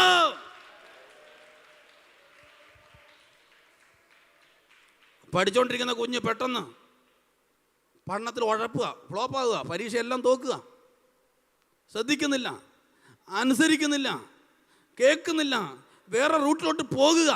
എന്താ കാര്യം എന്നറിയാമോ? അവനെ കുറ്റം പറയരുത് കേട്ടോ. അവളെ നമ്മൾ വെറുതെ വഴക്ക് പറയരുത്. തിരിഞ്ഞ് നാം ചെയ്യേണ്ട ഒരു കാര്യം മാതാപിതാക്കളോടായിട്ട് ഞാൻ പറയുകയാണ്. അവർ ഉറങ്ങിക്കിടക്കുമ്പോൾ അടുത്ത് ചെന്നിട്ട് പ്രാർത്ഥിക്കും, ദൈവമേ എൻ്റെ തലമുറയുള്ള നിയോഗം എന്താ? ആ നിയോഗത്തിന് വേണ്ടി ഞാൻ ഇവനെ വേർതിരിച്ച് പ്രാർത്ഥിക്കുന്നു, ഞാൻ ഇവളെ വേർതിരിച്ച് പ്രാർത്ഥിക്കുകയാണ്. ഞാൻ പറയട്ടെ മാതാപിതാക്കളെ, നിങ്ങളുടെ കണ്ണിന് മുമ്പിൽ നിന്ന് തലമുറ പോയാലും പരിശുദ്ധാത്മാവ് അവരെ സൂക്ഷിച്ചോളും. ഒന്നിനും അവരെ തൊടാൻ കഴിയത്തില്ല. ഒരു പൈശാചിക മണ്ഡലത്തിനും അവരെ വഴിതെറ്റിക്കാൻ കഴിയാത്ത വിധത്തിൽ തലമുറയെ പരിശുദ്ധാത്മാവ് സൂക്ഷിക്കും.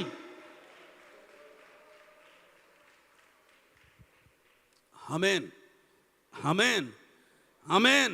പ്രാർത്ഥിക്കുന്ന ഭവനങ്ങളിൽ നിന്ന് തലമുറകളെ വഴിതെറ്റിച്ച് ജീവിതത്തിൽ നശിപ്പിച്ച് കളയുന്ന പോരാട്ടങ്ങളെ, പട്ടണങ്ങളിൽ ആ പ്രധാനപ്പെട്ട കോണുകളിൽ നിന്ന് വ്യാപരിച്ചു നിൽക്കുന്ന ലഹരിയുടെ വ്യാപാരങ്ങളെ ഈ പട്ടണത്തിന്റെ നടുവിൽ നിന്നുകൊണ്ട് ഒരു അഭിഷിക്ത നിലയിൽ ആത്മാവിൽ നാം ഒരുമിച്ച് അതിനെ ജയിക്കുകയാണ്.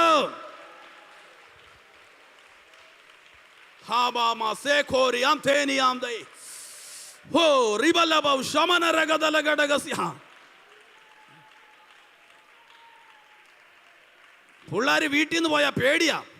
അല്പം സമയത്തിന് സമയത്തിന് എത്തിയില്ലെങ്കിൽ താമസിച്ചാൽ നമുക്ക് പേടിയാ അല്ലേ? എന്നാൽ ഇന്ന് രാത്രി തിരിച്ചറിഞ്ഞോ, ഇന്നു മുതൽ പ്രാർത്ഥിച്ചു തുടങ്ങണം. എൻ്റെ കുഞ്ഞിന് മേലുള്ള നിയോഗം വെളിപ്പെടുത്തണമേ, അതിനായിട്ട് അവനെ വേർതിരിക്കുന്നു എന്ന് പ്രാർത്ഥിച്ചു തുടങ്ങണം. ആമേൻ. അമേൻ, അമേൻ. മാതാപിതാക്കൾ റെഡിയാണെങ്കിലേ കുഞ്ഞുങ്ങളുള്ള ദൂത് പറയുന്നുള്ളൂ. റെഡിയാണോ? റെഡിയാണോ?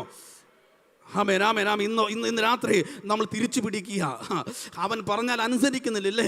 ഇപ്പം നമ്മൾ പറയുന്ന വാക്കിന് അവൻ നിൽക്കുന്നില്ല. ഇല്ല, ഇന്ന് നമ്മൾ തിരിച്ചു പിടിക്കാൻ പോകുക. ആമേൻ, ആമേൻ. ദൈവം നമ്മളെ ബലപ്പെടുത്തുകയാണ്. ആ നിയോഗത്തെ അങ്ങോട്ട് ഇട്ട് നമ്മൾ പ്രാർത്ഥിക്കാൻ പോവുകയാണ്. ആ നിയോഗത്തിനകത്ത് അവനെ വെച്ച് പ്രാർത്ഥിക്കാൻ പോവുകയാണ്. നമ്മുടെ തലമുറകളെ നമ്മൾ തിരിച്ചു പിടിക്കാൻ പോകുകയാണ്. ഈ നിയോഗം ഇനി കുഞ്ഞുങ്ങളോടായിട്ട് പറയുക. ഈ നിയോഗം വെളിപ്പെട്ട് കഴിഞ്ഞാൽ,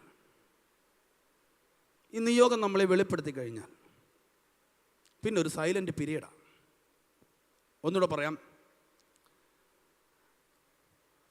+2 പഠിച്ചുകൊണ്ടിരിക്കുമ്പോൾ നിയോഗം തിരിച്ചറിഞ്ഞ ഒരു പയ്യൻ, പേര് പറഞ്ഞാൽ നിങ്ങൾക്കും അറിയാം. പേര് യോസേഫ്. 17 വയസ്സേ ഉള്ളൂ. ദൈവം അവൻ്റെ മേൽ നിയോഗം ഇട്ടു. സ്വപ്നമായിട്ടാണ് കൊടുത്തത്. എന്താ സ്വപ്നം? പറഞ്ഞേ. യോസഫ് കണ്ട സ്വപ്നം. യോസഫിനെ അറിയാമോ? യാക്കോവിൻ്റെ മകൻ, 11ാമത്തെ മകൻ. യോസഫിനെ നിങ്ങൾക്ക് അറിയാമെന്നുള്ളതുകൊണ്ടാണ് ഞാൻ യോസഫിൻ്റെ കഥ പറഞ്ഞു, അല്ലെങ്കിൽ വേറെ ഏതെങ്കിലും കഥ പറയാമായിരുന്നു. യോസഫ് കണ്ട സ്വപ്നം പറഞ്ഞേ. അവർ വയലിൽ കൊയ്തുകൊണ്ടിരിക്കുകയാണ്. അപ്പോൾ യോസഫിൻ്റെ കറ്റ എഴുന്നേറ്റ് നിൽക്കുന്നു. ആമേൻ. ഞാൻ നേരത്തെ പറഞ്ഞല്ലോ, സ്കൂളിലൊക്കെ പോകുന്നത് ഞങ്ങൾ വരമ്പേ കൂടെ നടന്നാണ് പോകുന്നത്, വയൽ പ്രദേശത്തൂടെ പോകുന്നത്. ഈ ഞാറൊക്കെ കിളിച്ച് വളർന്ന് വരുമ്പോൾ ഉച്ചയ്ക്കൊക്കെ വീട്ടിൽ വന്ന് ആഹാരം കഴിച്ചിട്ട് പോകാനുള്ള ദൂരമേ ഉള്ളൂ സ്കൂളിലേക്ക്. അങ്ങനെ ഉച്ചയ്ക്കൊക്കെ വന്നിട്ട് പോകുമ്പോൾ നല്ല ഡയറക്റ്റ് വെയിൽ. നമുക്ക് തോന്നും വൈകിട്ട് വരുമ്പോഴത്തേക്ക് ഇതെല്ലാം കരിഞ്ഞു പോകും. അതുപോലെ ഡയറക്റ്റ് ചൂടടിക്കുന്നത്. ചില സമയങ്ങളിൽ കാറ്റടിക്കും. കാറ്റടിച്ചാൽ ഈ ഞാറിലവിടെ നേരെ പാടെ അങ്ങ് ചാഞ്ഞു പോകും. നമുക്ക് തോന്നും ഇപ്പം പിഴുതു പോകുമെന്ന്. അതുപോലെ കാറ്റടിക്കും. പക്ഷെ വൈകിട്ട് വരുമ്പോൾ ഒരു കുഴപ്പമില്ലാതെ നിൽക്കുന്നത് കാണാം. എന്താ അർത്ഥം എന്നറിയാമോ? കരിഞ്ഞു പോകത്തക്കവണ്ണം വെയിലടിച്ചാലും പിഴുതെറിയത്തക്കവണ്ണം കാറ്റടിച്ചാലും, സഹോദരന്മാരെ, നിങ്ങളൊക്കെ വീണ് കിടക്കും, ഞാൻ നിവർന്നു നിൽക്കും. ഇതാ സ്വപ്നത്തിൻ്റെ അർത്ഥം. എല്ലാവർക്കും ആമേൻ പറയാൻ പറ്റത്തില്ല. അത് ഈ ഭൂമിയിലൊരു പിടിയുള്ളത് കൊണ്ടാണ്. എന്നാൽ കറ്റ അങ്ങനല്ല. കറ്റ കണ്ടിട്ടുള്ളവർ ഒന്ന് കര ഉയർത്തിയേ. കറ്റയുടെ പ്രത്യേകത, അടിയിലൊരു വെട്ടുമുണ്ട്, നടുക്കൊരു കെട്ടുമുണ്ട്. ഇതാ കറ്റ. എന്താ അർത്ഥം? സഹോദരന്മാരെ, നിങ്ങൾ എന്നെ വെട്ടും. ഇസ്രായേൽ കച്ചവടക്കാർ വരുന്നുണ്ട്, അവരെന്നെ കെട്ടും, എന്നാലും ഞാൻ നിവർന്നു നിൽക്കും. സഹോദരന്മാർ വെട്ടിയാലും കൂടുള്ളവർ നിന്നെ കെട്ടിയാലും നിയോഗമുള്ളവനെ ഒതുക്കാൻ പറ്റത്തില്ല.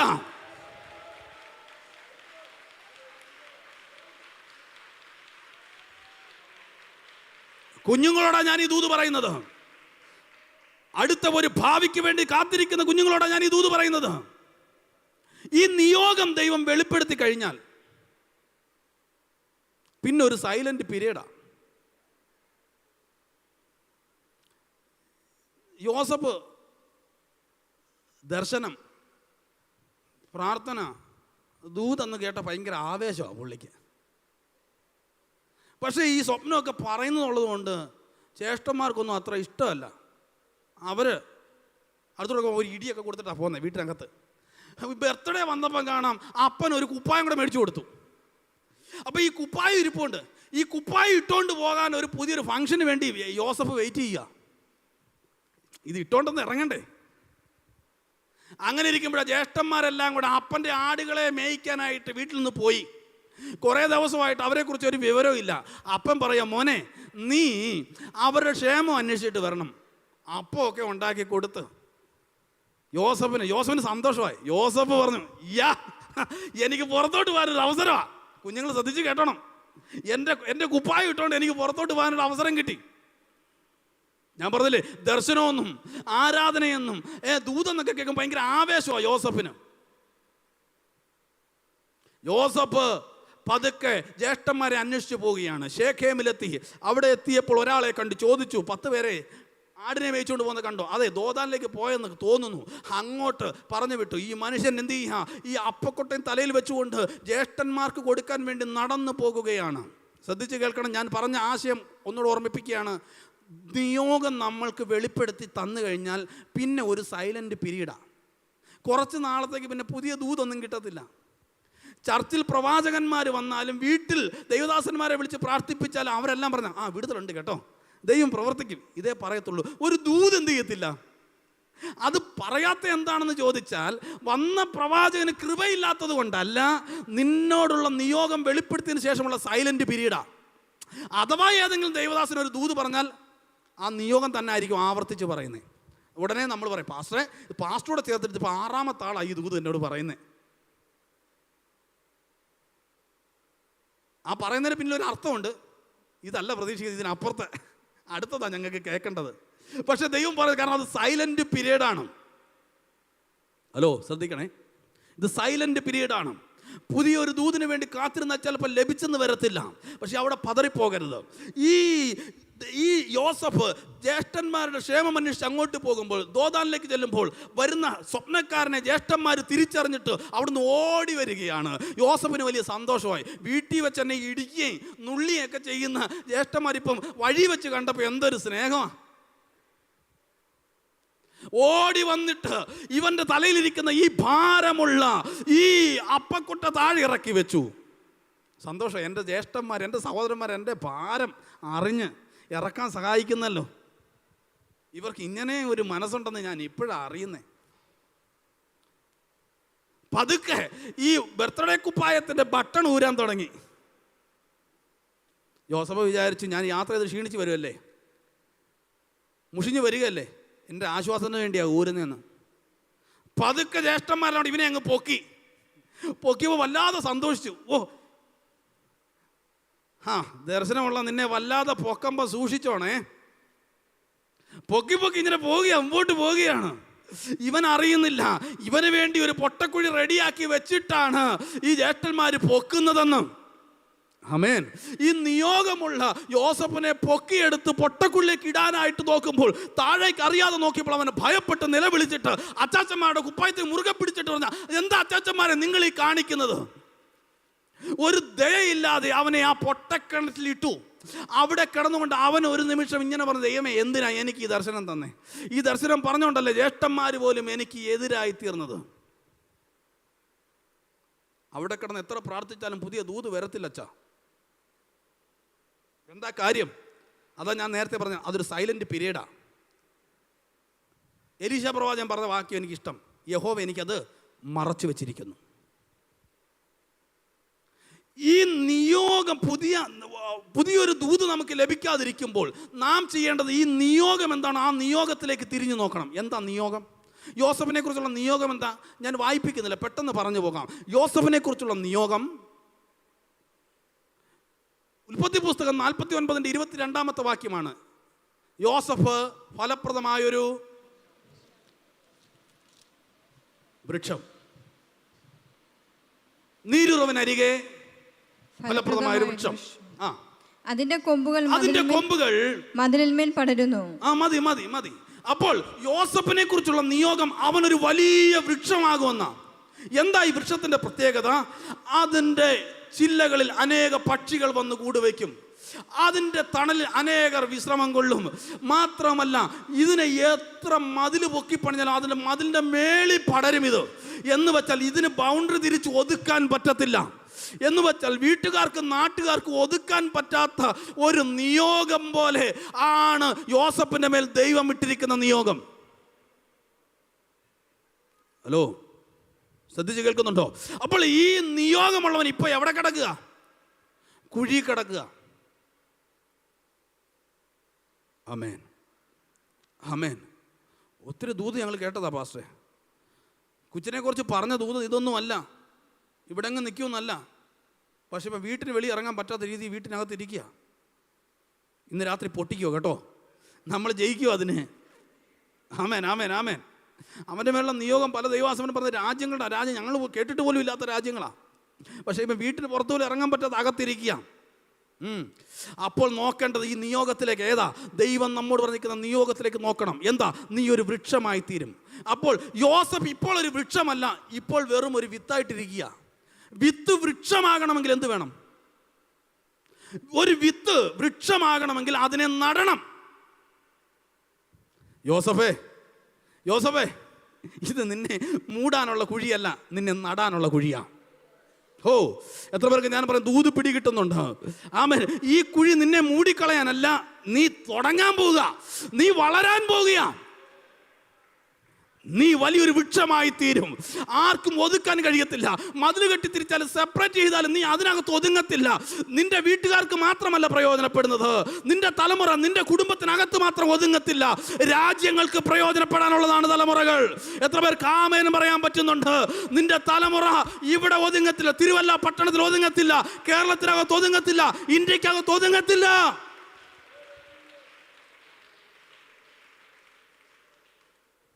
ആമേൻ. രാജ്യങ്ങൾക്ക് പ്രയോജനപ്പെടണമെങ്കിലും പൊട്ടക്കുഴിക്കകത്ത് കിടക്കുക. ഇന്ന് പകൽ നിരാശപ്പെട്ടു പോകരുത്. ആ നിയോഗത്തിലേക്ക് തിരിഞ്ഞു നോക്കി ആമേൻ പറയാൻ എത്ര പേരുണ്ട്? പക്ഷേ ഞങ്ങള് അവനോടുള്ള ദൂത് അനുസരിച്ചൊക്കെ പഠിപ്പിച്ചു വന്നത്, പക്ഷെ അവനെ പഠിപ്പിക്കാൻ ഞങ്ങൾക്ക് നിവർത്തിയില്ല. ഇപ്പോൾ ആകെ എന്ത് ചെയ്യണമെന്ന് അറിയാൻ കഴിയത്തില്ല. ഒറ്റ കാര്യം ചെയ്താൽ മതി, നിയോഗത്തിലേക്ക് തിരിയുക. എന്താ ദൈവം നിങ്ങളോട് പറഞ്ഞത്? നിന്റെ മകനെ എങ്ങനാക്കുമെന്നാ പറഞ്ഞത്? എന്തായി തീരുമെന്നാ ദൈവം നിന്നോട് പറഞ്ഞിട്ടുള്ളത്? ആ സ്വപ്നത്തിലേക്ക്, ആ ദർശനത്തിലേക്ക് ഈ രാത്രിയിൽ മടങ്ങി പോകാൻ എത്ര പേർ റെഡിയാണ്? ബാക്കി സ്വർഗം ചെയ്യാൻ പോകുകയാ. ആമേൻ, ആമേൻ. തലമുറയെ നമുക്ക് തിരിച്ചു പിടിക്കണം. പരിശുദ്ധൻ എന്നെ ആവർത്തിച്ച് പറയുന്നു കേട്ടോ. 2 വാക്കുകൾ ഇന്ന് രാത്രി ഞാൻ ആവർത്തിച്ച് പറഞ്ഞ പദങ്ങൾ. 1 നിയോഗം, 2 തലമുറ.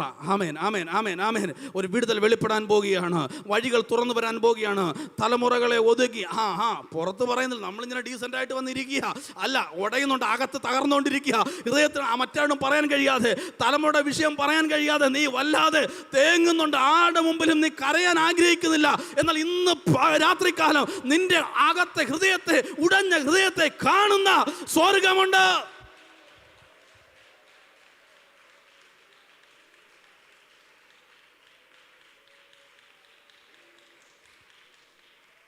ഒരു ദൂതോടെ പറഞ്ഞിട്ട് ഞാൻ മുമ്പോട്ട് പോവുകയാണ്. ഹന്ന ആലയത്തിൽ വന്ന് പ്രാർത്ഥിക്കുക. എന്തോ പ്രാർത്ഥിക്കുന്നത്? എനിക്കൊരു ആൺതലമുറയെ വേണം. അവൾ വന്ന് നിലവിളിച്ച് പ്രാർത്ഥിക്കുകയാണ്. എൻ്റെ ചിന്ത പറയുക, ഒരു ചിന്ത പറയുക. ബൈബിളിൽ കിടന്ന് തപ്പല്ലേ. ദൈവം ഇറങ്ങി വന്നു. ഹന്ന ഇരുന്ന് പ്രാർത്ഥിക്കുന്നു ആലയത്തിൽ. ദൈവം നോക്കി, ഹന്നെ എന്തിനാ കരയുന്നേ? ഹന്ന പറയുക, വേറൊന്നും വേണ്ട. എൻ്റെ കുടുംബത്തിനകത്തൊരു ഫംഗ്ഷൻ വരുമ്പോൾ എല്ലാവരും എന്നെ ഒറ്റപ്പെടുത്തും. അവരെല്ലാം എന്നെ കളിയാക്കി പറഞ്ഞ് അവരെല്ലാം ചിരിക്കുന്നേ.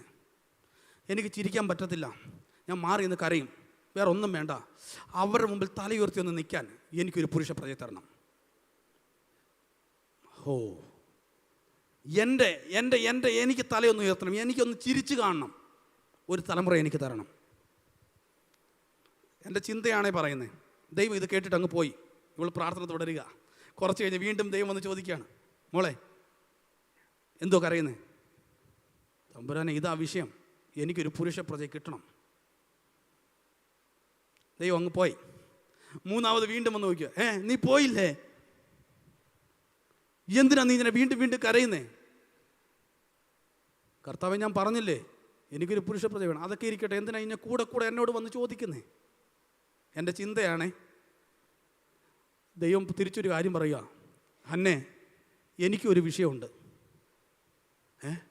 കർത്താവേ, അങ്ങേക്കും വിഷയം? അതെ, എനിക്കൊരു വിഷയമുണ്ട്. എന്തുവാ? എനിക്ക് ഈ കാലഘട്ടത്തിൽ വിശ്വസ്തനായ ഒരു പ്രവാചകനെ വേണം. എല്ലാം പിടികിട്ടുന്നുണ്ടോ? ഈ കാലഘട്ടത്തിൽ വിശ്വസ്തനായ ഒരു പ്രവാചകനെ ഞാൻ അന്വേഷിച്ചുകൊണ്ടിരിക്കുക. എൻ്റെ മുമ്പിലെ വിഷയം, എനിക്ക് എൻ്റെ നാവായിട്ട് നിൽക്കാൻ ഒരു വിശ്വസ്തനായ ഒരുത്തനെ വേണം. നിങ്ങൾ വായിച്ചിട്ടുണ്ടോ? അവിടെ ഒരു നേർന്നെന്നാണ് എഴുതിയേക്കുന്നത്. അതിൻ്റെ വിവർത്തനം ഞാനൊന്ന് വായിച്ചു നോക്കിയപ്പോൾ ഒരിടത്ത് ഞാൻ കണ്ടത്, ഓർക്കുന്നില്ല, പുസ്തകം ഏതാണെന്ന് ഓർക്കുന്നില്ല. അവിടെ എഴുതിയിരിക്കുന്നത് അവർ തമ്മിലൊരു ഉടമ്പടി ചെയ്തെന്നാ. എന്താ ഉടമ്പടി എന്നറിയാമോ? ഹന്ന ചോദിക്കുക, അങ്ങേക്ക് പ്രവാചകനെ വേണം അല്ലേ, എനിക്ക് ഒരു മോനെ വേണം. ഒരു കാര്യം ചെയ്, നീ എനിക്കൊരു മോനെ താ, ഞാൻ നിനക്കൊരു പ്രവാചകനെ തരാം. ദൂത് പിടികിട്ടിയ ദൈവരാജ്യത്തിന്റെ വിടവ് നികത്താൻ തലമുറ ഇട്ടുകൊടുക്കാൻ തയ്യാറാകുന്ന ഹന്നമാർ ഇതിനകത്തുണ്ടെങ്കിൽ പ്രവാചകന്മാർക്ക് ഈ കാലഘട്ടത്തിൽ ക്ഷാമം ഉണ്ടാകത്തില്ല. പ്രയർ സെന്ററിൽ തന്നെ പ്രവാചകന്മാർ എഴുന്നേക്കും. ഓ, നമ്മുടെ പ്രാർത്ഥനകൾ ദൈവരാജ്യത്തിന്റെ വിടവ് നികത്തുന്നതായി തീരട്ടെ. എനിക്കൊരു മോനെ തന്നാൽ ഞാൻ നിനക്കൊരു പ്രവാചകനെ തരാം.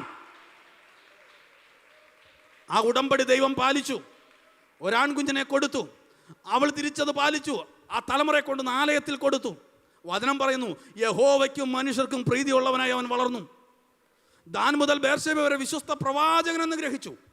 ഒരു കാര്യം പറയാം, നാളുകൾ കഴിഞ്ഞു, വർഷങ്ങൾ കഴിഞ്ഞു. ശൗലും ഭൃത്യനും കൂടെ അപ്പൻ്റെ കഴുതകളെ അന്വേഷിച്ച് എഫ്രൈം മലനാട്ടിലും ബെന്യാമിൻ ദേശത്തും ശാലീം ദേശത്തും ശലീശ ദേശത്തും അന്വേഷിച്ചിട്ട് കാണാതെ വന്ന അവസാനം അവർ സൂഫ് ദേശത്തെത്തി. അവിടെ എത്തിയപ്പോഴത്തേനും അവർ ക്ഷീണിച്ചു. ശൗല് പറയുക, നമുക്കിനി തിരിച്ച് വീട്ടിൽ പോകാം, അല്ലെങ്കിൽ കഴുതയുടെ അന്വേഷണം വിട്ടിട്ട് അപ്പൻ ഇനി നമ്മളെ അന്വേഷിക്കും, അതുകൊണ്ട് നമുക്ക് തിരിച്ചു പോകാം എന്ന് പറഞ്ഞപ്പോൾ ഭൃത്യൻ ഈ ശൗലിനോട് പറയുക, ഈ ദേശത്ത് ഒരു ദൈവപുരുഷനുണ്ട്. അടുത്ത പദം, അവൻ മാന്യനാകുന്നു, അവൻ പറയുന്നതെല്ലാം ഒത്തുവരുന്നു. ശമൂവേലിനെ കുറിച്ച് പറയുക. എൻ്റെ ഒരു സംശയം, ഞാൻ ശമൂവേലിനെ ഒന്ന് ഇൻ്റർവ്യൂ ചെയ്യാൻ പോവാം. ശമൂവേൽ പ്രവാചകനെ വിളിച്ചിരിക്കുക. അതൊക്കെ ഇരിക്കട്ടെ, ശമൂവേൽ പ്രവാചകന എവിടുന്ന് കിട്ടി ഈ മാന്യത? ശമൂവേൽ പറയും, ഞാൻ പോലും ഇല്ലായിരുന്നു, എൻ്റെ അമ്മച്ചി ആലയത്തിൽ പോയിരുന്ന് കരഞ്ഞ കണ്ണുനീരിൻ്റെ ഫലമാ ഇന്ന് എനിക്ക് ലഭിക്കുന്ന മാന്യത. തലമുറകളെ തിരിച്ചു മടക്കി പിടിക്കാൻ പോവുകയാണെന്ന് ഞാൻ ഈ പറഞ്ഞു വരുന്നത്. ഓടിക്കതച്ച് രാത്രിയും പകലൊന്നുമില്ലാതെ ഓടി വന്നിരുന്ന് ഇതിനകത്ത് നിന്ന് കരയുന്നില്ലേ? ഇത് മാന്യതയെ തലമുറ മേൽ വെളിപ്പെടാൻ പോവുക. ആത്മാവ് അറസ്റ്റ് ചെയ്ത് തലമുറയെ അകത്തു കൊണ്ടുവരാൻ പോവുക. ചിലരെ നോക്കി തലമുറയെ ഓർത്ത് കരയുന്ന മാതാവേ, നിന്റെ ജീവിതത്തിൽ എല്ലാം അപമാനമാണെന്ന് ചിന്തിക്കുന്നെങ്കിൽ, തലമുറയിൽ നിന്നൊരു നല്ല വാക്ക് നീ കേൾക്കാൻ ആഗ്രഹിക്കുന്നുണ്ടെങ്കിൽ, ഇന്ന് രാത്രിയിൽ നിന്റെ മറുപടിയായി, നിന്റെ കണ്ണുനീരിന് വിലയായിട്ട് തലമുറയെ ദൈവം മടക്കി തരാൻ പോകുകയാണ്. അമേൻ, അമേൻ. എൻ്റെ ആവേശം തീർന്നിട്ടില്ല കേട്ടോ. എനിക്ക് ഇങ്ങനെ നിന്ന് തലമുറയെക്കുറിച്ച് പറയണമെന്നുണ്ട്. ഇല്ല, ക്ലോക്കും കുറച്ച് പേരും എന്നെ ഇങ്ങനെ ഭീഷണിപ്പെടുത്തി തുടങ്ങിയിട്ടുണ്ട്. ഞാൻ വാക്കുകൾക്ക് വിരാമം കുറിക്കാൻ പോകുകയാണ്. അടുത്ത ഇനി 2 മറുപടിയും കൂടെ പറയാനുണ്ട്. ഒന്ന് പറഞ്ഞു, നമ്മുടെ പ്രാർത്ഥനയെ ദൈവം എന്ത് ചെയ്തു? തള്ളിക്കളഞ്ഞ മറുപടി, ഡിനൈഡ് ആൻസർ. രണ്ടാമത്തത് താമസിച്ചു വരുന്ന മറുപടി. ദീർഘവർഷങ്ങൾ പ്രാർത്ഥിച്ചു, നമ്മൾ വിഷയം വിട്ടു, സ്വർഗം വിട്ടില്ല. അതായത് ഒന്നുകൂടെ പറയാം, സെക്കരിയാവും എലിസബത്തും കൂടെ കരം കോർത്ത് പിടിച്ചൊരു പെറ്റിഷൻ മുകളിലോട്ട് കൊടുത്തു. സമയമായപ്പോൾ ദൈവം പ്രവർത്തിച്ചു. ഭാര്യയും ഭർത്താവിടെ ഒരു കൈ കോർത്ത് പിടിച്ചൊരു പെറ്റിഷൻ മുകളിലോട്ട് കൊടുത്താൽ സമയമാകുമ്പോൾ ദൂതന്മാരെ അയച്ച് ദൈവം അതിൻ്റെ പ്രവൃത്തി കുടുംബത്തിനകത്ത് ചെയ്യും. താമസിച്ചാലും ആ മറുപടി വരും. ഇനി 3ാമത്തെ മറുപടി, ഡിഫറൻറ്റ് ആൻസർ. താമസിച്ചു വരുന്ന മറുപടി കഴിഞ്ഞ് അടുത്തത് വ്യത്യസ്തമായ മറുപടി. എന്ന് വെച്ചാൽ പ്രാർത്ഥിച്ച ഒരു വിഷയം, വിടുതൽ കിട്ടിയത് വേറൊരു വിഷയത്തിന്. പൗലോസ് ഒറ്റവാക്കി പറഞ്ഞ് വിടുക, സമയമില്ലാത്തതുകൊണ്ട്. പൗലോസ് ശുശ്രൂഷയുടെ ആരംഭത്തിൽ പ്രാർത്ഥിക്കുക, തനിക്കൊരു ശൂലമുണ്ട്, സാത്താൻ്റെ ദൂതനിട്ട് കുത്തുന്നു. ഈ പോരാട്ടം മാറാൻ വേണ്ടി പ്രാർത്ഥിച്ചു. അതിൻ്റെ മറുപടി,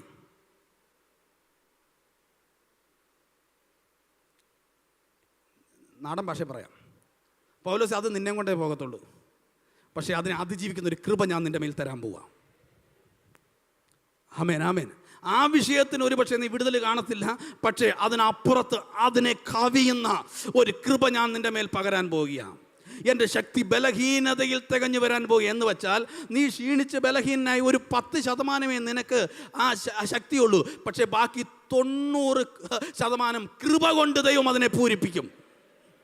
ആമേൻ, ആമേൻ. അത്രയും പറഞ്ഞ് ഞാൻ അങ്ങ് വിടുക. ഒത്തിരി വിവരിക്കണമെന്നുണ്ട്, വാക്യം എടുക്കണമെന്നുണ്ട്, സമയമില്ല. 4ാമത്തെ മറുപടി പറഞ്ഞിട്ട് നമ്മൾ പ്രാർത്ഥിക്കാം. 4ാമത്തെ മറുപടി ഡയറക്റ്റ് ആൻസർ.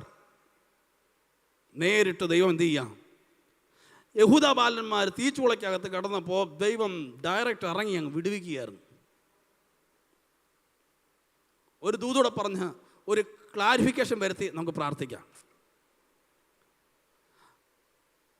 പത്രോസും യാക്കോബും ശുശ്രൂഷ ചെയ്ത് മുമ്പോട്ട് പോകുമ്പോൾ യാക്കോബിനെ ഹേരോദാവ് വാളുകൊണ്ട് കൊന്നു. പത്രോസിനെ പിടിച്ചു, കാരാഗ്രഹത്തിൽ അടച്ചു. അടുത്ത പദം സഭ. സഭ ശക്തിയോടെ പ്രാർത്ഥിച്ചു. ശ്രദ്ധിച്ചുകൾ, ഒരു ക്ലാരിറ്റി വരുത്താൻ വേണ്ടി പറയുക. 4-ാമത്തെ മറുപടിയാണ് പറയുന്നത്. ഏതാ? ഡയറക്റ്റ് ആൻസർ, നേരിട്ടുള്ള മറുപടി. സഭയിലുള്ള അഭിഷക്തനെ പിടിച്ചോണ്ട് പോയത്. പെരുന്നാൾ കഴിഞ്ഞിട്ട് കൊല്ലാൻ വേണ്ടി അകത്തിട്ടേക്കുക. സഭ പ്രാർത്ഥിക്കാൻ തുടങ്ങി. പകല് ഞാൻ പറഞ്ഞൊരു ആശയം എല്ലാവർക്കും ഒരുപോലെ പിടികിട്ടില്ല. അതിനൊരു ക്ലാരിറ്റി വരുത്തി പറയാം. ഞാൻ പറഞ്ഞു, സഭയ്ക്കകത്ത് ഇതിനകത്തൊരു അത്ഭുതം നിങ്ങൾ പ്രതീക്ഷിക്കരുത്. ഇതിനകത്ത് പ്രാർത്ഥന ഉയരുമ്പോൾ റോഡിൽ അത്ഭുതം നടക്കും. അതിൻ്റെ അർത്ഥം ഇവിടെ അത്ഭുതം ഇല്ലെന്നല്ല. ഇവിടെ പ്രാർത്ഥന ഉയരുമ്പോൾ, ആമേൻ ആമേൻ ആമേൻ, നീ എവിടെയായിരിക്കുന്നു അവിടെ ദൈവം പ്രവർത്തിക്കും. ഒരു അത്ഭുതം നിന്റെ ലൈഫിൽ സംഭവിക്കാൻ നീ ആലയത്തിനകത്തേക്ക് ഓടി വരേണ്ട കാര്യമില്ല. ഓൾറെഡി ആലയത്തിനകത്ത് പ്രാർത്ഥനയുടെ ശക്തി ഉയരുമ്പോൾ അതിൻ്റെ റിസൾട്ട് എങ്ങും പരക്കത്തക്ക നിലവാരത്തിൽ നീ നടക്കുന്ന റോഡിലും നീ സഞ്ചരിക്കുന്ന വാഹനത്തിലും നീ പോകുന്ന ഇടത്തും ജോലി സ്ഥലത്തും ആ അത്ഭുതം വ്യാപരിക്കും. സഭ എന്ത് ചെയ്തു? ഈ വിഷയത്തിന് വേണ്ടി പ്രാർത്ഥിക്കുക. ഏത് വിഷയത്തിന് വേണ്ട? പത്രോസിനെ ജയിലിൽ പിടിച്ചിട്ടിരിക്കുക. ഇവർ ശക്തിയോടുകൂടെ ഒരുമിച്ചിരുന്ന് ശ്രദ്ധയോടെ പ്രാർത്ഥന എഴുതിയിരിക്കുന്നത്. വചനം പറയുന്നു, പത്രോസ് പടയാളിയുടെ നടുവിൽ ചെങ്ങല ധരിക്കപ്പെട്ടവനായി കിടന്ന് ഉറങ്ങുമായിരുന്നു. ഞാൻ പറയും, ഈ ഉറക്കം ഒരു വിടുതലിൻ്റെ ഉറക്കമാണ്. യോഗത്തിന് വന്നിരുന്ന് ഷാളൊക്കെ മുകളിലൂടെ ഇട്ടിട്ടിരുന്ന് ഉറങ്ങുന്ന ഉറക്കം അത് വിടുതലല്ല, അത് ബന്ധനം. അതിന് പ്രത്യേകം പ്രാർത്ഥിക്കണം. പത്രോസ് ഉറങ്ങിയ ഈ ഉറക്കം വിടുതലിൻ്റെ ഉറക്കമാണ്. ഞാൻ പറയാം, സഭ ഒരുമിച്ച് പ്രാർത്ഥിക്കണം. ആർക്ക് വേണ്ടി പ്രാർത്ഥിക്കുന്നത്? നമ്മുടെ അഭിഷക്തൻ എവിടാ? കാരാഗൃഹത്തിലാണ്. പുറത്തു വരാൻ വേണ്ടി പ്രാർത്ഥിക്കുക. പ്രായമുള്ള ധൈര്യമുള്ള ഒരു അപ്പച്ചൻ പറയുക, നിങ്ങളെല്ലാവരും ഒന്ന് പ്രാർത്ഥിക്കുക, ഞാനൊന്ന് പോയിട്ട് വരാം, അവിടുത്തെ സംഗതികൾ എങ്ങനെയൊക്കെയാണ് ഞാൻ നോക്കിയിട്ട് വരാം. എല്ലാവരും പ്രാർത്ഥിച്ചുകൊണ്ടിരിക്കുമ്പോൾ ഈ അപ്പച്ചൻ പോയി. അവിടെ ചെന്നപ്പോൾ വിടുതൽ വേണ്ടവൻ കിടന്ന് ഉറങ്ങുന്നു. അങ്ങോട്ട് പോയ അപ്പത്തിന് ഡബിൾ സ്പീഡ് തിരിച്ചു വരും. തിരിച്ചു വന്നിട്ട് എന്തുമായിരിക്കും പറയുന്നത്? വേറെ പണിയില്ലേ? നമ്മളിവിടെ കിടന്ന് പ്രാർത്ഥിക്കുക, വിടുതൽ വേണ്ടവൻ. ആമേൻ ആമേൻ. ഞാൻ ഈ കുമ്പനാട് സെമിനാരിലാണ് പഠിച്ചേ. അവിടെ ഏറ്റവും മുകളിലത്തെ ചാപ്പിൽ ഒരു രാത്രി ഞാൻ ഈ വചനമൊക്കെ വായിച്ച് ധ്യാനിച്ചപ്പോൾ ദൈവത്തിൻ്റെ ആത്മാവ് എന്നെ പഠിപ്പിച്ച ഒരു ഉദാഹരണം കൂടെ ഞാൻ പറയാം. എനിക്ക് അവിടെ ഉണ്ടായ ഒരു അനുഭവം കൂടെ പറയാം. ഇത് വിടുതലിൻ്റെ ഉറക്കമാണ്. ഈ ഉറക്കം ആരാ? പത്രോസ് ഉറങ്ങുന്നത്. അവിടെ എഴുതിയിരിക്കുന്ന അറയിലൊരു വെളിച്ചം പ്രകാശിച്ചു. ദൂതൻ വന്ന് വിലാപ്പുറത്ത് തട്ടി ചെങ്ങല പൊട്ടി ദൂതൻ്റെ പിന്നാലെ എഴുന്നേറ്റ് നടക്കുക. ഈ പത്രോസ് സുഖമായിട്ട് ഉറങ്ങുമ്പം വന്ന് തട്ടി വിളിക്കുക.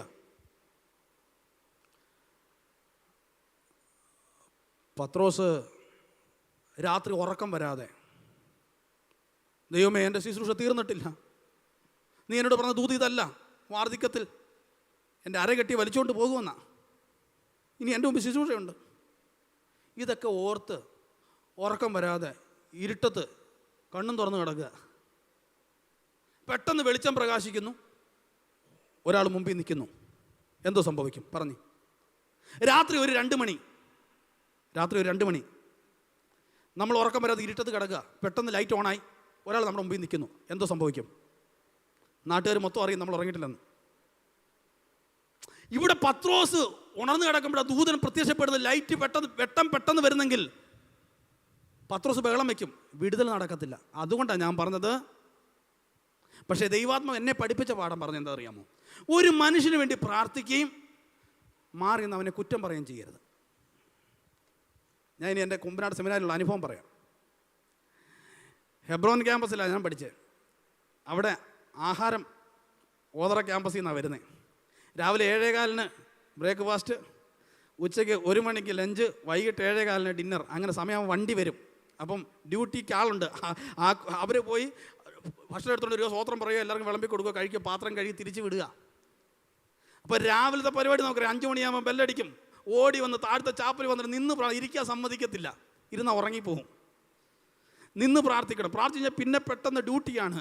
കോറിഡോറും ചാപ്പലും ക്ലാസ് റൂമും തൂക്കിയും വാരിയും പരിപാടി. അത് കഴിഞ്ഞ് പെട്ടെന്ന് പോയി കുളിച്ച് റെഡിയായി വന്ന് ധ്യാനിക്കാൻ ഇരുന്നോണം. അപ്പോഴാണ് ഡ്യൂട്ടി ഉള്ളത്. സമയത്ത് എന്ത് ചെയ്യണം? ഈ ഫുഡിൻ്റെ വണ്ടി വരുമ്പോൾ ആ ഫുഡ് എടുത്ത് വയ്ക്കണം. ചില സമയം 7:15 വരേണ്ട വണ്ടി 7:30 ആവും, 7:45 ആവും ചില സമയങ്ങളിൽ. അപ്പോൾ രാവിലത്തെ 5 മണിയുടെ പ്രാർത്ഥന നിങ്ങൾ ശ്രദ്ധിക്കണം. ഞങ്ങൾ പ്രാർത്ഥിക്കുന്നത്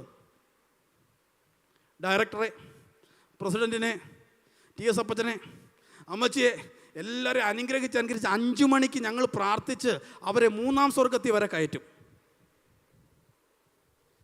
7:15 വരേണ്ട വണ്ടി 7:35 ആകുമ്പോൾ ഞങ്ങൾ നേരെ ബംഗ്ലാവിലോട്ട് തിരിഞ്ഞു നിന്നത്. എന്തൊരു മാനേജ്മെൻറ്റായത്! ഇനി ഞങ്ങൾ എപ്പോഴാണ് കഴിച്ചിട്ട് ക്ലാസ്സിൽ പോന്നേ? അവരെ ഞങ്ങൾ സംസാരിച്ച് അവരെ അധമപാതാളത്തിൽ താക്കും. ദൈവം പറഞ്ഞു, മോനെ നിൻ്റെ പ്രാർത്ഥന ഈ സീലിങ്ങിൻ്റെ മുകളിലോട്ട് കയറത്തില്ല. പിടി കിട്ടിയില്ലല്ലേ? നമ്മൾ ഓൾനൈറ്റിനെ നമ്മുടെ ഭരണാധികാരികൾക്ക് വേണ്ടിയൊക്കെ പ്രാർത്ഥിക്കും. ബ്രേക്ക് വരുമ്പോൾ മാറി കട്ടൻ കാപ്പി കുടിക്കുമ്പോഴേ നമ്മുടെ നേതാക്കന്മാരെയൊക്കെ നമ്മളിന്ന് കുറ്റം പറയത്തില്ലേ? ഹലോ, ആരും പോലെ, ആശീർവാദം കഴിഞ്ഞേ പോകാവേ, എല്ലാവരും ഇവിടെ ഉണ്ടോ? പിടി കിട്ടുന്നുണ്ടോ? ഈ പ്രാർത്ഥന ഇതിന് മുകളിലോട്ട് പോകണമെങ്കിൽ നമ്മൾ ഒരു വ്യക്തിക്ക് വേണ്ടി പ്രാർത്ഥിക്കുകയും അവനെ കുറ്റം പറയുകയും ചെയ്യരുത്. സ്വോത്രം പറഞ്ഞില്ലേലും കുഴപ്പമില്ല, ഈ ദൂത് ഞാൻ പറഞ്ഞിട്ട് അങ്ങ് പോവുക. അപ്പോൾ ഈ ഉറക്കം ഒരു വിടുതലിൻ്റെ ഉറക്കമാണ്. സഭ ശ്രദ്ധയോടുകൂടെ പ്രാർത്ഥിച്ചു. ദൂതൻ ഇറങ്ങിയത് സഭയിലല്ല. എവിടെയാണോ ദൂതൻ ഇറങ്ങേണ്ടത് അവിടെ ദൂതൻ ഇറങ്ങി. സഭ ഒരുമിച്ച് പ്രാർത്ഥിക്കാൻ തയ്യാറായാൽ ദൂതൻ ഇറങ്ങേണ്ടടുത്ത് ദൂതൻ ഇറങ്ങും. ആ തീ ഇറക്കേണ്ടടുത്ത് ദൈവം തീ ഇറക്കും. കേട്ടോ, ഇന്ന് രാത്രിയിലും സഭ പ്രാർത്ഥനയിൽ നിന്ന് പുറകോട്ട് പോകരുത്. മടുത്തു പോകാതെ എപ്പോഴും പ്രാർത്ഥിക്കാൻ ഒരു നിയോഗം സഭയ്ക്ക് ഈ 1-ാമത്തെ ദിവസം കൈമാറുകയാണ്. പ്രാർത്ഥിക്കുമ്പോൾ തന്നെ അപ്പുറത്ത് ദൂതൻ വിടുതൽ നടത്തിക്കൊണ്ടിരിക്കുക. ഇവരുടെ പ്രാർത്ഥന സ്വർഗത്തിൽ ചെന്ന് മുട്ടി. ദൂതൻ ഇറങ്ങി വന്ന് വിലാപ്പുറത്ത് തട്ടി, ചെങ്ങല പൊട്ടി. ഇവൻ എഴുന്നേറ്റു ദൂതനോടൊപ്പം നടക്കുകയാണ്. 1-ാമത്തെ കാവൽ, 2-ാമത്തെ കാവൽ കഴിഞ്ഞു പട്ടണത്തിലേക്കുള്ള ഇരുമ്പ് വാതിക്കൽ എത്തിയപ്പോൾ അതവർക്ക് സ്വതവേ തുറന്നെന്നാണ് എഴുതിയിരിക്കുന്നത്. ആമേൻ. ഈ റിമോട്ടിൻ്റെ ഗേറ്റൊക്കെ വന്നത് ഇപ്പോഴല്ലേ? ആമേൻ. എന്നാൽ ആദിമസഭയിൽ സഭ പ്രാർത്ഥിച്ചപ്പോൾ കൊട്ടിയടച്ച പല ഗേറ്റുകളും പ്രാർത്ഥനയിൽ തുറന്നു. ആമേൻ, ആമേൻ, ആമേൻ, ആമേൻ. പലരും അടച്ച ചില വാതിലുകൾ സ്വർഗം നിനക്ക് വേണ്ടി പ്രാർത്ഥനയിൽ തുറക്കാൻ പോകുകയാണ്. കേട്ടോ, സ്വതവേ ചില തുറക്കാൻ പോകുക. നിന്നെ കാണുമ്പോൾ തന്നെ സെൻസ് ചെയ്തിട്ട് ആ വാതിൽ നിന്റെ മുമ്പിൽ ഓപ്പൺ ആകാൻ പോകുക. സഭ പ്രാർത്ഥിച്ചപ്പോൾ തന്നെ ദൂതനിറങ്ങി വിടുതലയച്ചു. അതുകൊണ്ട് ഞാൻ ആവർത്തിച്ച് പറയുന്നു, ഇതിനകത്ത് അത്ഭുതം നടക്കത്തില്ലെന്നല്ല ഞാൻ പറഞ്ഞത്.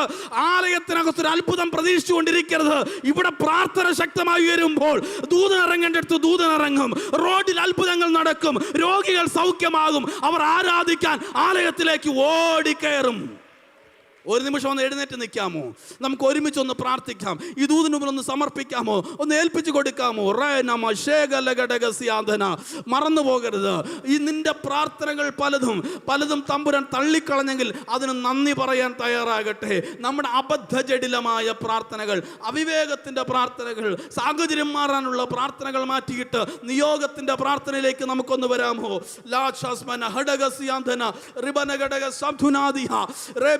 ഒന്ന് പ്രാർത്ഥിച്ചു തുടങ്ങാമോ? ദൈവം ഒരു നിയോഗത്തിലേക്ക് നമ്മളെ കൊണ്ടുപോവുകയാണ്. മടുത്തു പോകാതെ എപ്പോഴും പ്രാർത്ഥിക്കുവാനായിട്ട് ദൈവം ഒരു നിയോഗം തരികയാണ്. നടന്നുള്ള പ്രാർത്ഥനകൾ, വാഹനത്തിൽ സഞ്ചരിച്ചുള്ള പ്രാർത്ഥനകൾ, കൂട്ടമായുള്ള പ്രാർത്ഥനകൾ, ഒരു പ്രത്യേക പ്രാർത്ഥനയുടെ അന്തരീക്ഷം ഈ സഭയ്ക്കകത്ത് ദൈവം കാണുന്നുണ്ട്. ചിലരെ ദൈവം ആ നിയോഗം ഇടുകയാണ്. ഇന്ന് രാത്രി എത്ര പേരെ ഏൽപ്പിച്ചു കൊടുക്കും? ദൈവം ചില വഴികൾ തുറക്കുന്നു. തലമുറകളെ ദൈവം സ്വതന്ത്രമാക്കാൻ പോകുകയാണ്.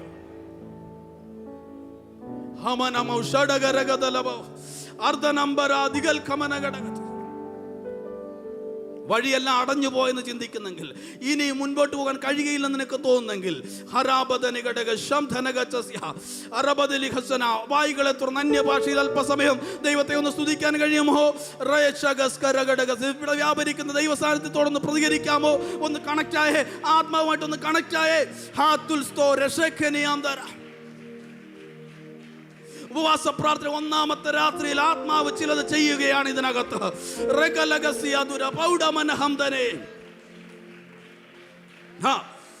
ശക്തിയോടെ ആ വിടുതലിലേക്ക് നമ്മൾ അടുക്കുകയാണ്, ആ വിജയത്തിലേക്ക് നമ്മൾ അടുക്കുകയാണ്.